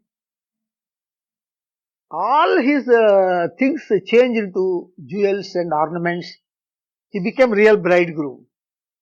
And when Shiva went to Himalaya for marriage, then the ladies of the public there, yakshas, etc., they are thinking, Vidadamam dehavamudichamanye sanyasta deha swayameva kamaha. This bridegroom burnt Manmatha? No. That is wrong. What should have happened? He is so beautiful. Seeing his beauty, Manmatha himself committed suicide. Put to kerosene and burned himself.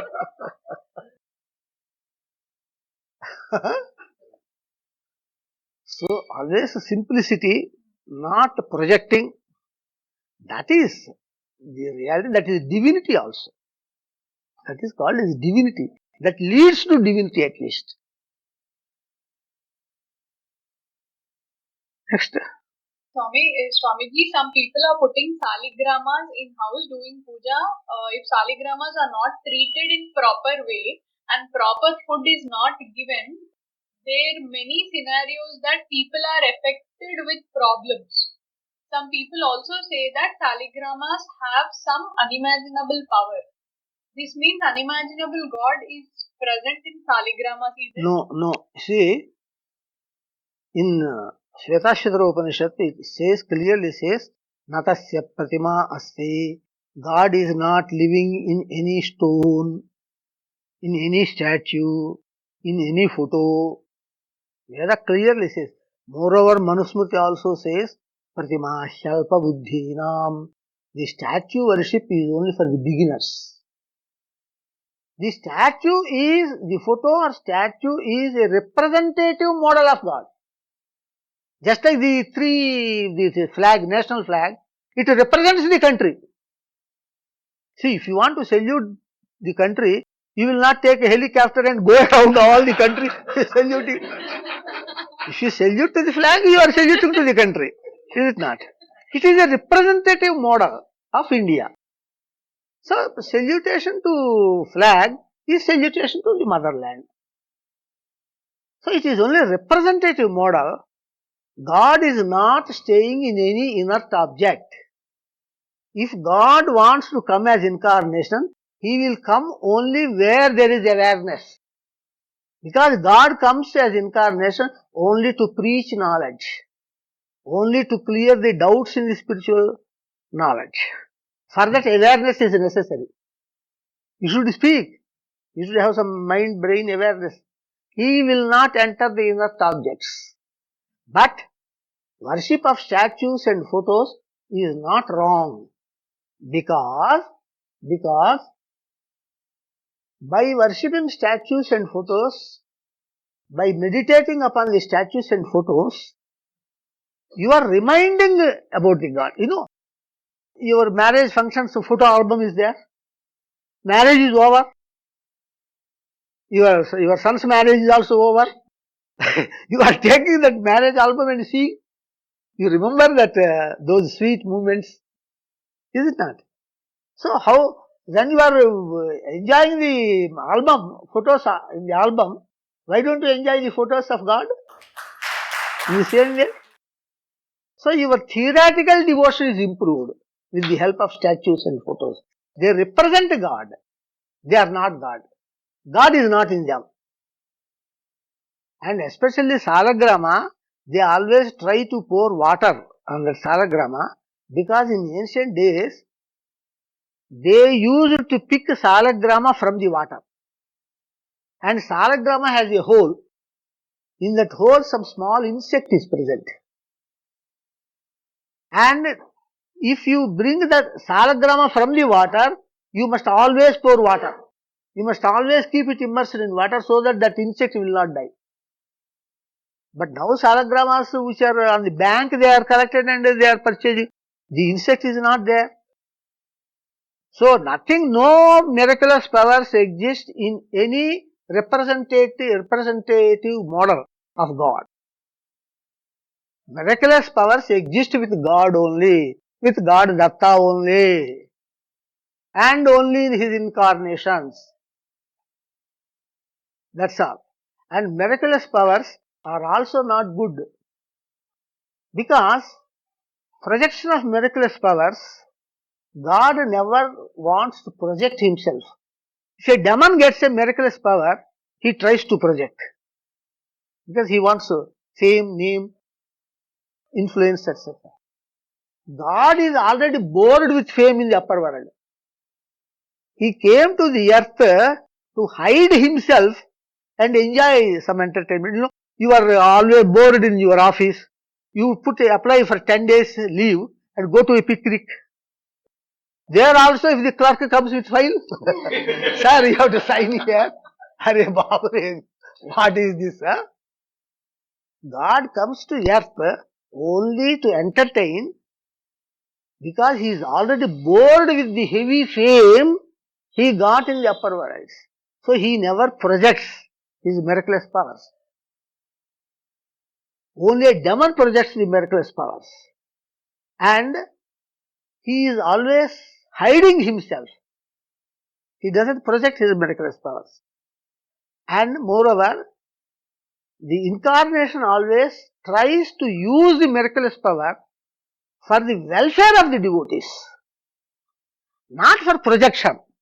Oh, you must recognize that I am God. Not for that miraculous power is present. Some good devotee is there. He has got lot of interest in spiritual knowledge and lot of interest in God's devotion, but he is suffering, some financial suffering is there. Let me remove his financial suffering so that he will be interested in the spiritual knowledge and develop his devotion. Let me help him. He will help. And when he should not make it tam-tam. Because by that, every fellow will come, even a rich fellow will come to say, I want money. So even if he does a miracle, he hides it. God always hides himself. God will never project himself through miraculous power. That is the characteristic of a demon, not the characteristic of God. Miracles are not good because if you have some problem, worldly problem, if I use my miraculous power to remove it, do you think that you will become peaceful and do penance? No. Your 100 problems will come. It is told, na kama bhoganam upabhogena shamyati havisha krishnavartmeva bhuyayeva abhivartade. Suppose agni is there, fire is there. If you put a spoon of ghee, will it take the ghee and pacify? It will burn again with big flames. So if one worldly desire is fulfilled, 100 worldly desires will come. He is going away from the God. Because you should be selfless when you are worshipping God. And if your desires are increasing, you become more and more selfish. You are more and more away from God. So the very purpose of spiritual knowledge is gone. So miracles, several people say that, several saints, etc. they say that miracles are not good. You know Ramakrishna Paramahamsa's story? Once he was coming on a boat by paying 1 rupee to that boat. One saint is walking on the water. Then both reached the bank. Then that saint came to Ramakrishna Paramahamsa and told, you know, I spent 30 years to learn this siddhi, walking on water. Ramakrishna Paramahamsa told, you have spent 30 years just for 1 rupee? The value of your 30 years sadhana is only 1 rupee, because with 1 rupee I crossed the Ganges by paying to the boat. Why I told like this, all this? Worldly people. So saligrama it started. Salagrama. So salagrama is nowadays the salagramas are collected from the bank. In that hole is not, even if the hole is there, insect is not there. Water need not be put always. Otherwise, in our old people, in our ancient generations, they put salagrama in a plate and pour water, so that the salagrama should always remain in the water. Never they take out of the water, because that insect will die. So for salagrama, that special treatment was. But nowadays salagramas they are going and purchasing from the salagramas collected from the banks. The insect would have died long back. So such fear is not there. Fourth question, Swamiji, the bond with the child is very, very strong when God, human incarnation, is born as child. If parents have two children, one is human incarnation of God, another is normal soul, how should be the parents, Swami? Should be parents, Swamiji. If the parents recognize one child as God, they should treat that child as God. When they know that he is God, he is God. You treat him as God. Your behavior should be like towards God.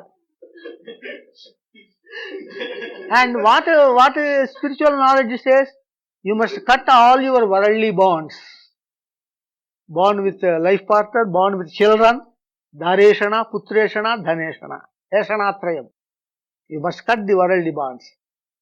Then you must cut your bond with that second child and must look into the first child only. Because that is told in spiritual knowledge. Eshanatrayam. So therefore, it is very simple. Swamiji. Swamiji, Kumarila Bhatta, who is none other than human incarnation of Lord Subramanya. Swamiji, why he burnt in the flames of fire? is it not committing suicide? Yes, it is committing suicide. You see, Kumarila Bhatta, actually his philosophy is Jnana Karma Samuchaya Siddhanta. That is, not only doing action, but Jnana also should be there. Theory and practical both should be there. Because theory is the source of practical. Theory is the mother of practical. So, if your theory is correct, the practical also will be correct. So, he told both Jnana and Karma. Jnana Karma Samuchaya. His student was Mandan Mishra, who was stuck only to Karma, action, without Jnana. So, Shankara actually went to Kumarila Bhatta first and read, he was, why he did like that? He learned Buddhism by joining a preacher, Buddhist preacher, telling that he is Buddhist. To learn the knowledge of Buddha Mata, Buddha religion knowledge. To learn that knowledge, he told a lie that he is a Buddhist. Then he learnt all that and then he used that, he condemned that in his books. Later on he realized, I have deceived my Guru. So as a prayashchitta, repentance, I must burn my body. Like that he has adopted that, but the same Kumarila Bhatta must know that in Veda, Vedokhilo Dharma Moolam, all the Dharma Shastras have come from Veda. In Veda it is told, Asurya namate loka andhena tamasa vrutaha tamste pretyadhigachanti eke chatmahano janaha. He who commits suicide will go to permanent darkness world, hell. This is Vedic mantra. This is not Dharma Shastra. This is actually in Veda. Suicide shall not be committed. That is Veda itself. So, committing suicide is not allowed by Veda. So, but sometimes in emotion, in emotion, the logic, the Vedic hymn also will not come to memory due to that emotion. What Sati Devi did? She burnt herself. Some fool like Daksha scolded Shiva. How she is responsible? Let her condemn him. She condemned. You condemn, you continue condemn, and then return back to Kailasa. Why should she burn herself? So, she got so much emotion because her love to Shiva is so much that she lost her mental balance. And in that stage, she committed suicide. How she can kill him, right? Huh? She can instead kill him and resolve that emotion. His father, Pitur Hatya dosha, Matra Hatya dosha, that is there. So, that's what I am telling. Even great people like Sati Devi, who is Adiparashakti, she got emotion and did like that. And even when Krishna died, all the 7 wives jumped into fire except Satyabhama. Satyabhama went to forest to do penance. And Gopikas also entered the fire. Krishna did not relish. Krishna did not like that. And somebody asked that question, I answered. Yesterday. Yes, sir. Okay, since Krishna died, Gopikas committed suicide. Or since Shiva was insulted, Sati committed suicide. Hearing that suicide of Sati, why Shiva did not commit suicide? Because Shiva knows Veda. Shiva is the creator of Veda. He knows that Asurya namate lokaha andhena tamasa vrutaha tamste pretyadhigachanti ekechatmahano janaha. He was the writer of the constitution. See, God has given you human birth to do spiritual efforts to get the grace of God, not to eat, drink and dance. That is the main purpose of human life. And if some more life is there, you can propagate the knowledge of God. You can do service to God. Is it not? You can do more spiritual effort, propagation of the effort, more devotion, more worship to God. Why should you end your life when God has given you a chance to do spiritual work? Is it not? So, what is that? So, suicide is wrong. Even if Kumarila Bhatta or his grandfather committed suicide, it is wrong. It is a sin. Yes, next. Swamiji. Swamiji, Lakshmana, who is none other than Aadishesha, acted like brother of Lord Rama. The same Lakshmana came as 10th incarnation in Dwapara Yuga, and same Aadishesha came as Kumarila Bhatta and Bhagavan Ramana Maharshi in Kali Yuga. Swamiji, when Lord Aadishesha acted like brother of Rama, is he not God? No, in Kali Yuga, when Lord Aadishesha acted like the brother of Rama, he is not God, Swamiji. See, here, this is a good question, but you have put the word Swamiji everywhere. When he puts question, Rama killed Ravana. Rama Swamiji killed Swamiji, Ravana Swamiji.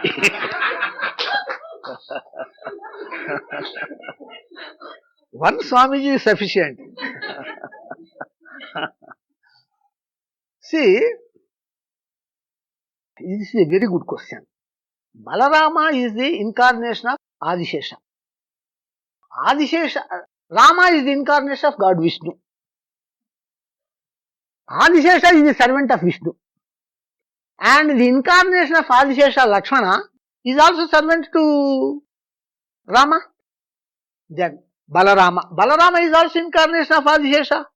And Krishna is the incarnation of Vishnu. Then how Balarama became one of the incarnations standing by the side of Krishna as one of the incarnations? That is the question. See, there are two types of IAS officers. One, by passing the examination, he becomes IAS officer. And another, by doing long service, he is not IAS.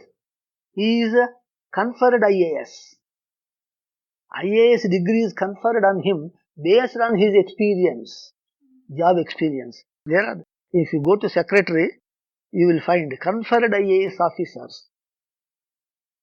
So, this Aadishesha is doing service of God continuously by maintaining him. Is it not? Sometimes the God has come to the earth. At least in that time he should take rest.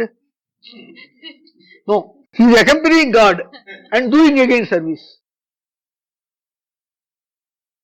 So, when he was born as Lakshmana, you know what type of service he has done? Rama has come to forest along with Sita. Lakshmana is younger than Rama. Lakshmana left his wife in Ayodhya. And when Rama is with Sita in the hut, Lakshmana is going around the hut like a watchman. He did not eat and sleep for 14 years. That is why he could kill Meghanada, Indrajit. Indrajit will be killed by a person who has not taken sleep and food for 14 years. So, by seeing that extraordinary, you see, Rama was so much pleased when Lakshmana became unconscious by Nagastra, Indrajit has.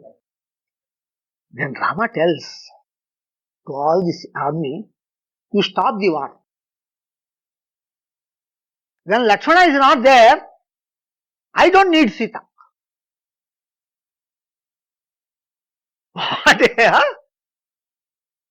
When Lakshmana is not there, I don't need Sita. And if you compare Sita and Lakshmana, You see, she threw jewels, Sita threw jewels when Ravana was taking. Then those jewels, when Rama and Lakshmana came to Kishkindha, they bring those jewels and show. Then Rama is with tears. He says to Lakshmana, Lakshmana, I am unable to see these jewels.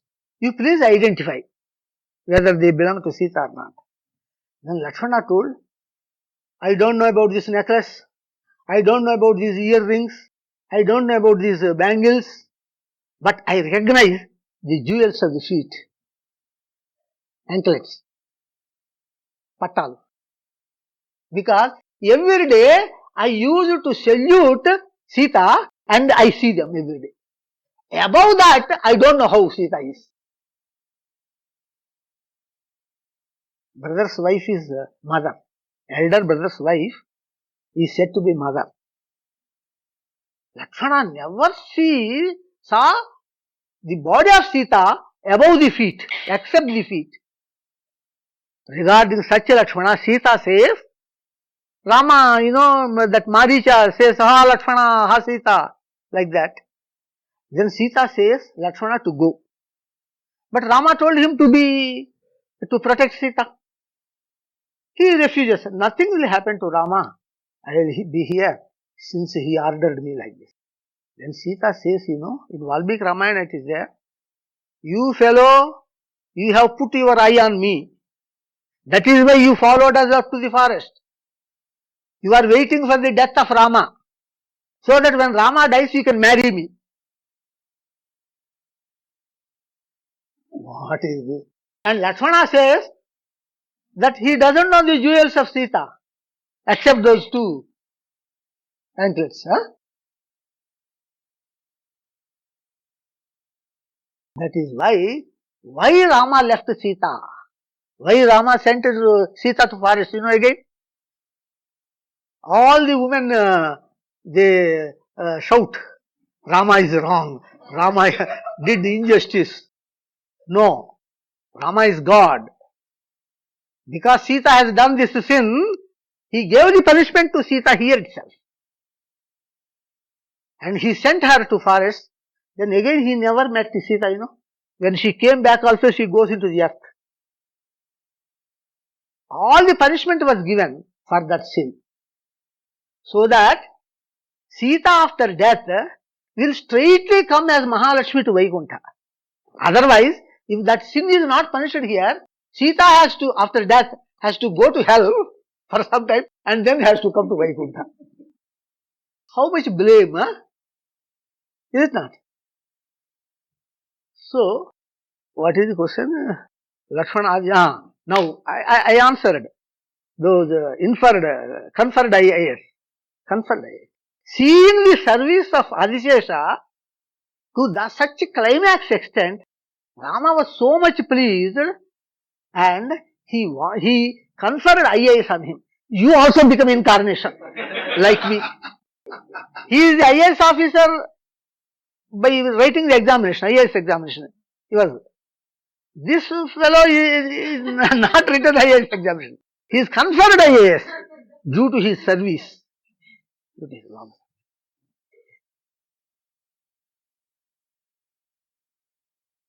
Seventh question, Swamiji. While studying for worldly education, some people study more, Swamiji, than what is required, Swamiji.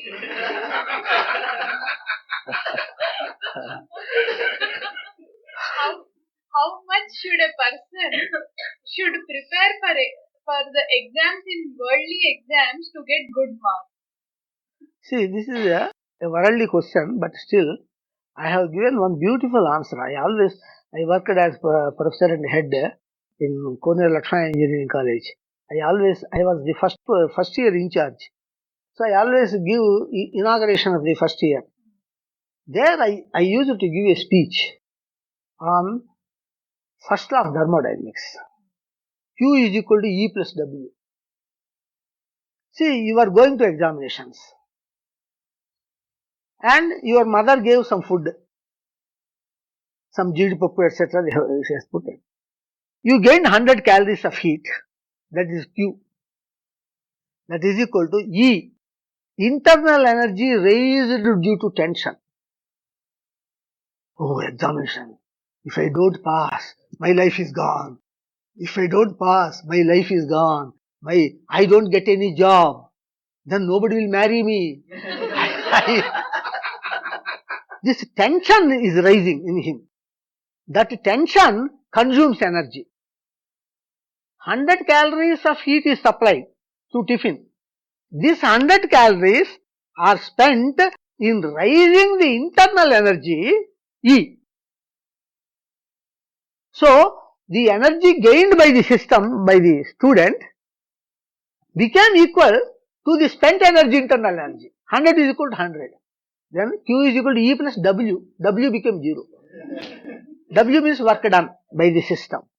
Work done is 0. When he goes to examinations, due to the tension, all his internal energy, raised in internal energy, became equal to the heat gained through food, and no single calorie is left over for the work to be done in the exam. The brain has to work. Then only answer will come. See, even if you hear the teaching of the teacher in class once, it is printed in the brain. God has given such a beautiful talent to the brain. You need that study. In fact, in my entire education period, I never studied any book.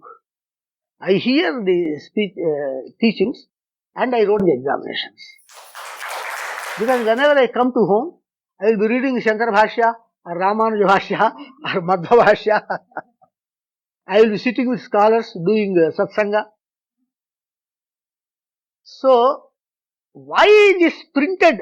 You have read the answers just last night itself. Not only hearing, you also read several times last night. The same question appeared, but you were unable to write. Because the answer is printed in your brain, but the current is not there. In the computer, that information is there in the disk. Current is off. It can't be displayed. Though information is there. Though the answer is there in your brain, the EQ is equal to E, W became 0, there is no current. The system is not working. So the answer is not displayed, even though it is present in your brain. So when you will get first in the examination, you will get first when you are going to examination, you must think, okay, if I pass, well. If I don't pass, very well. Pass అయితే మంచిది, pass కాకపోతే మరీ మంచిది. You know, 10th class examination, if you pass 10th class, you will study inter, BA, MA, etc. After getting MA degree, you may not get job. But 10th class failed is eligible for 4th group service, government service. This fellow, after passing MA, could not get job and is wandering in the streets. This fellow who failed 10th class joined as peon in the government, slowly got the promotions and became very big officer. So he went to the examination. You should go to the examination. If I pass, well. If I don't pass, very well. Then no tension. Then what happens? E becomes 0. Rise in internal energy becomes 0. Then Q is equal to W. All the 100 calories supplied to your system by your mother through tiffin. Q is equal to W. That is all that is used for the brain to work. Even though you have not studied that question throughout the year, just that teachers gave a lecture that is printed in the brain, it will be displayed. You will write and you will pass in the first. You will become university first. So that tensionless. See, Krishna told Bhagavad Gita, 18 adhyayas, where? Not in a cool garden and atmosphere. Drums are sounding, warfield. You know, in warfield, when the drums are sounding, how much tension will be there? There he told peacefully 18 chapters of Gita. Very peacefully, very calm. Why? Because always for him E is equal to 0. Always for him Q is equal to W. And his Q is very much because in the childhood he ate butter. Butter is high energetic food. Energy is stored in him. Lot of energy. He never spent for any tension. So Q is equal to W. Whatever work he does, it will succeed. Okay.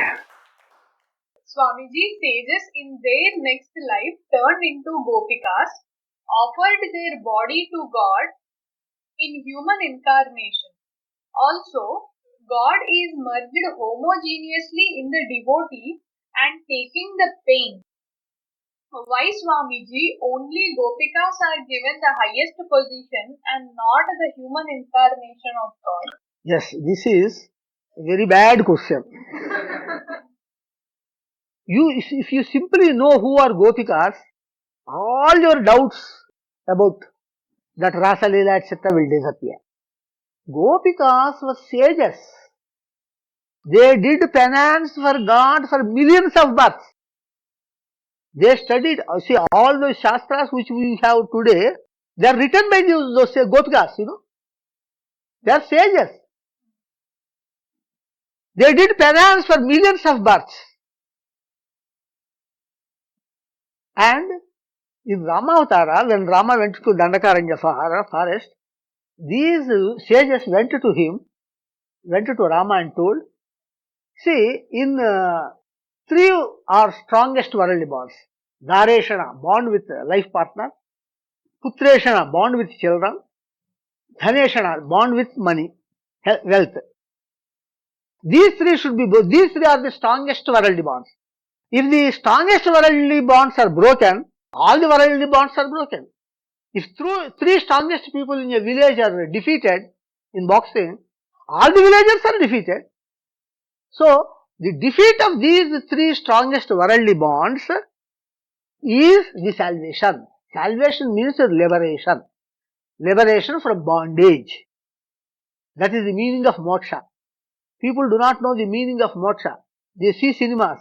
Moksha means some public garden moving and very flowers scent is coming.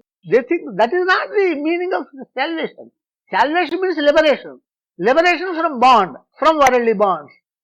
If you are liberated from these three strongest worldly bonds, you got the salvation. Now Dhaneshana, they got liberated. Putreshana, they got liberated. Now they want to liberate from Dhareshana. That is bond with life partner. That is bond with their wives. Then they thought, there no Vedas. In Veda it is told, Sri Satya Sai Baba. All the jivas, all the souls are not only women, but wives of God. Horrible statement is there. They know that statement. So what they thought, Rama is God, Rama is Purusha. You see, Eka eva Purusha, Purusha Sakshat. God alone is Purusha. And all the creation is Prakriti. Prakriti is three. So souls are Para Prakriti. So all the souls are Prakriti. So they wanted to become ladies and wanted to hug Rama. They requested Rama. Even their wives will not find fault. My husband is male. Just in the dress of a female, he hugged Rama. What is that? That is not a test of Dhareshana. That is not a real test of Dhareshana. It is only just a drama of Dhareshana. Test of Dhareshana. Then Rama is God, omniscient. He told, no, not like this. In the next birth, you be born as real ladies. Then I will come as Krishna. Then I will test your Dhareshana. Since that is the annual examination, the quarterly examination syllabus and half-yearly examination syllabus also will be there. Dhareshana is the annual examination. But quarterly, half-yearly syllabus also are included in the annual examination. So, Putreshana and Dhaneshana are also included in that final examination. That is why he stole butter, which is their wealth, Dhaneshana. which is preserved for their children. That is Putreshana. Then he danced with them in Vrindavana. That is Rasakeli. That is test of Dareshana for their life partners. And moreover, if a male is neglecting wife, in those days I am telling, that is not very serious matter. But a female neglecting life partner is very serious in those days. So the test becomes very serious when the soul is in a female body. So that is how, why I told all this, next Gopikas offer their body. So they offer their body to God just to give a test for their Dareshana. Unless Dareshana is proved, breakage of the bond is proved, the total salvation will not come. See, out of 100 bonds, 99 bonds I passed. I got liberated. Only one bond is there. What is there? No. Total salvation means 100, liberation from 100 bonds. That one must be there tested. That is the story of all this Bhagavatam. I have given a lot of message on this. I think you must have read.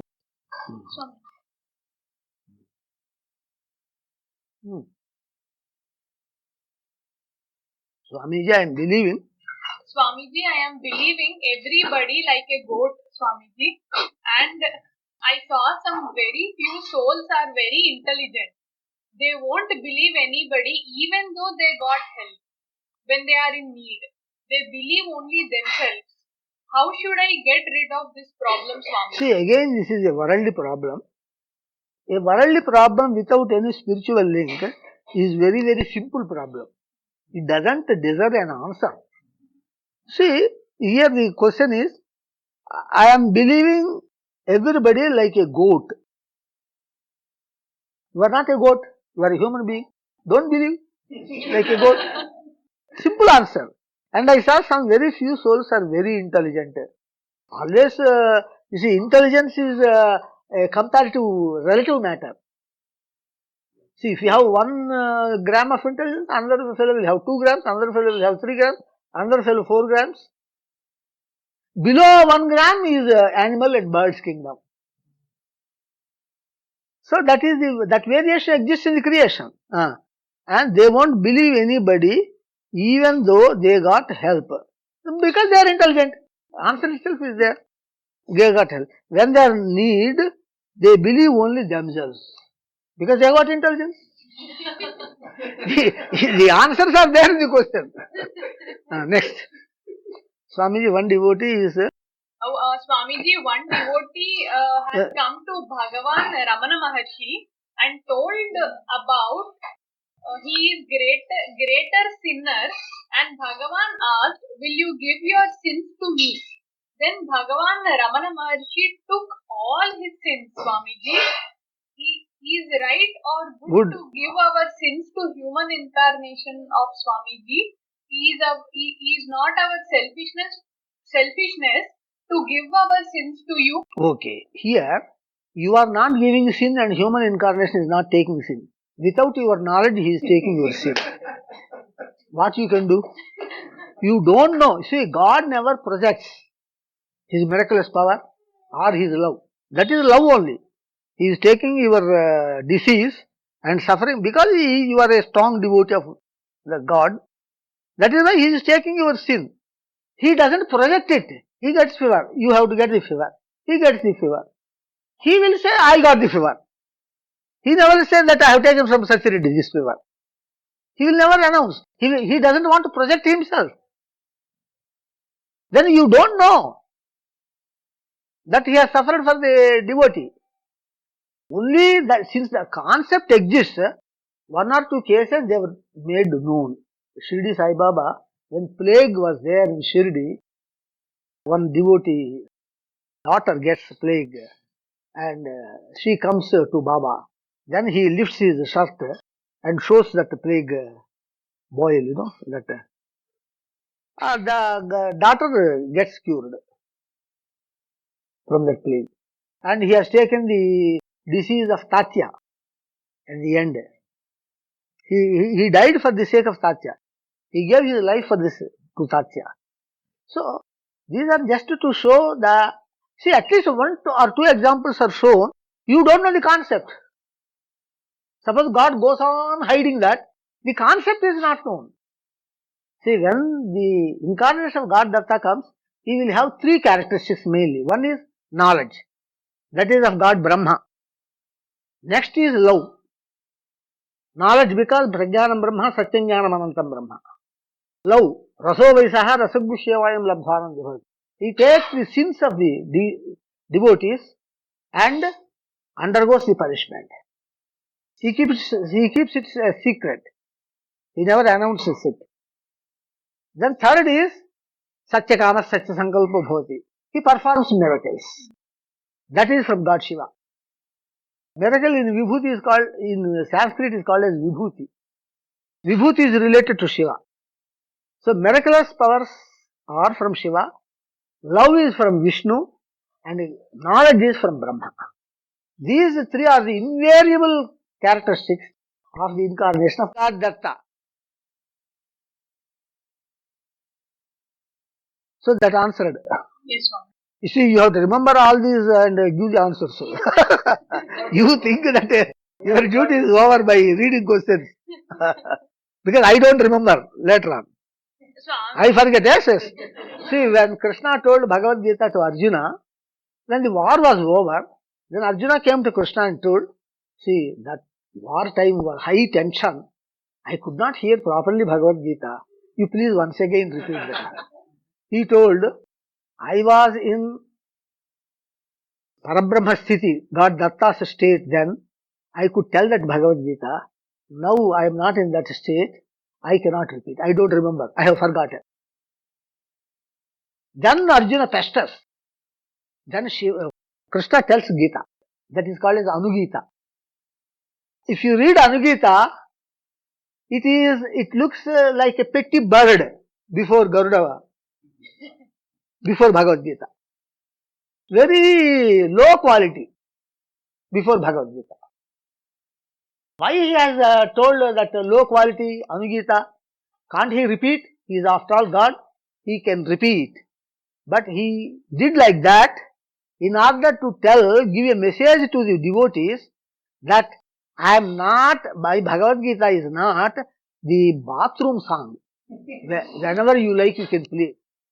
When I sing that song, you must hear attentively. Whenever you want, I will not sing the song. To give that message, he made all this drama. Understood, Swami. Swamiji, in this earth, Karma Loka. In this earth, in Karma Loka, everything happens according to action and reaction, Swamiji. Is anything accidental? Is anything happening accidentally which is not under karma?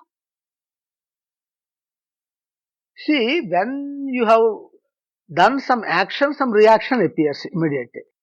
Sometimes some reaction appears when even though you have not done the action. That is prarabdha karma. That is the karma of the past birth.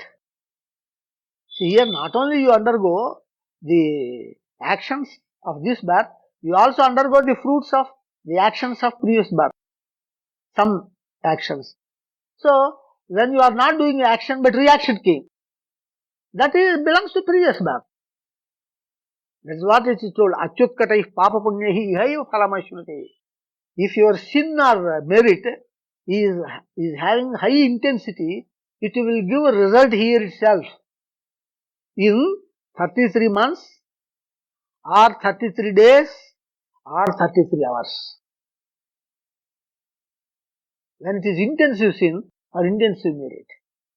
That is a normal merit, normal sin. There are heaven and hell there. They will be accounted there. So every karma, every action comes under karma. Yes, karma only. Now you have done this karma here. Now, that is the reaction. Though you have not done karma, some reaction came. That is the reaction for the previous karma. Next, 12th question. Swamiji, Kauravas gave poison in food to Bhima. After eating, Kauravas after eating. Kauravas threw him in the lake after some time. When snake bit him, he became normal. Swamiji, after that, he drank some nectar. He became powerful. What we spiritually understand from this every step of this story. Yes. You see, you have written Bhimasena. B, a small letter you have written. If he sees, he will take Gada and break your head. Every name must, first should be capital letter. After eating Kauravas food. You see, Kauravas gave poison because all the Kauravas are the births of demons. All the Kauravas are from demons. And all the Pandavas are from angels.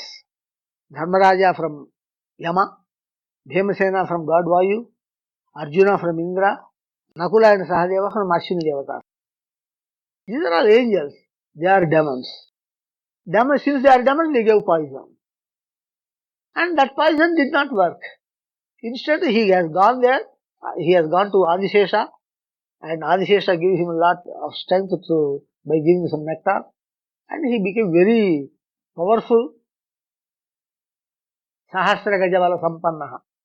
That is 1,000 elephants strength he got and came out. Dhritarashtra was said to have 100 strength of 100 elephants. Whereas Bhima got the strength of 1,000 elephants. You know, Dhritarashtra at the end, he wanted to embrace Bhimasena and crush him. And there they put some steel statue. He crushes that steel statue, becomes powder. Then? Swami, questions are completed.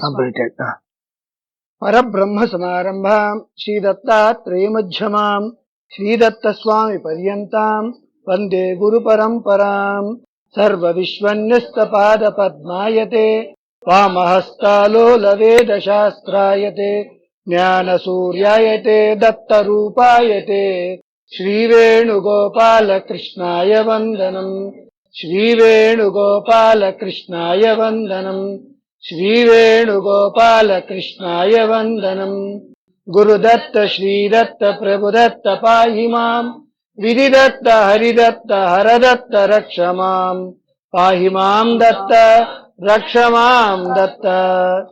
Swami, Namaskaram Swami. Namaste. Vedanayaka Datta Padamashraye Ashrita Praninam Sajjaha Khaditakhila Khedam Jnana Pradhanena Hrudayameduritamodam Nyasamatrenaiva Nashita Nastikavadam Nakhakanti Kiranaihi Anadya Vidyabhedam Vedanayaka Datta Padamashraye Vedanayaka Datta Padamashraye Vedanayaka Datta Padamashraye Udvegarahita Santosharahita Shanti Samudra Shri Datta Shanti Samudra Shri Datta Shanti Samudra Shri Datta Om Shanti Shanti Shanti. Lord Krishna says in the Bhagavad Gita that propagating divine spiritual knowledge pleases the Lord greatly. Jnana yajnena tenaham ishtasyamiti me matihi. Spiritual knowledge brings about permanent peace and harmony in the world. So join us in sharing this divine knowledge of Lord Datta and earn the highest grace of God. For more spiritual videos, visit our YouTube channel, Shri Datta Swami. For more discourses on true spiritual knowledge, visit the website www.universal-spirituality.org.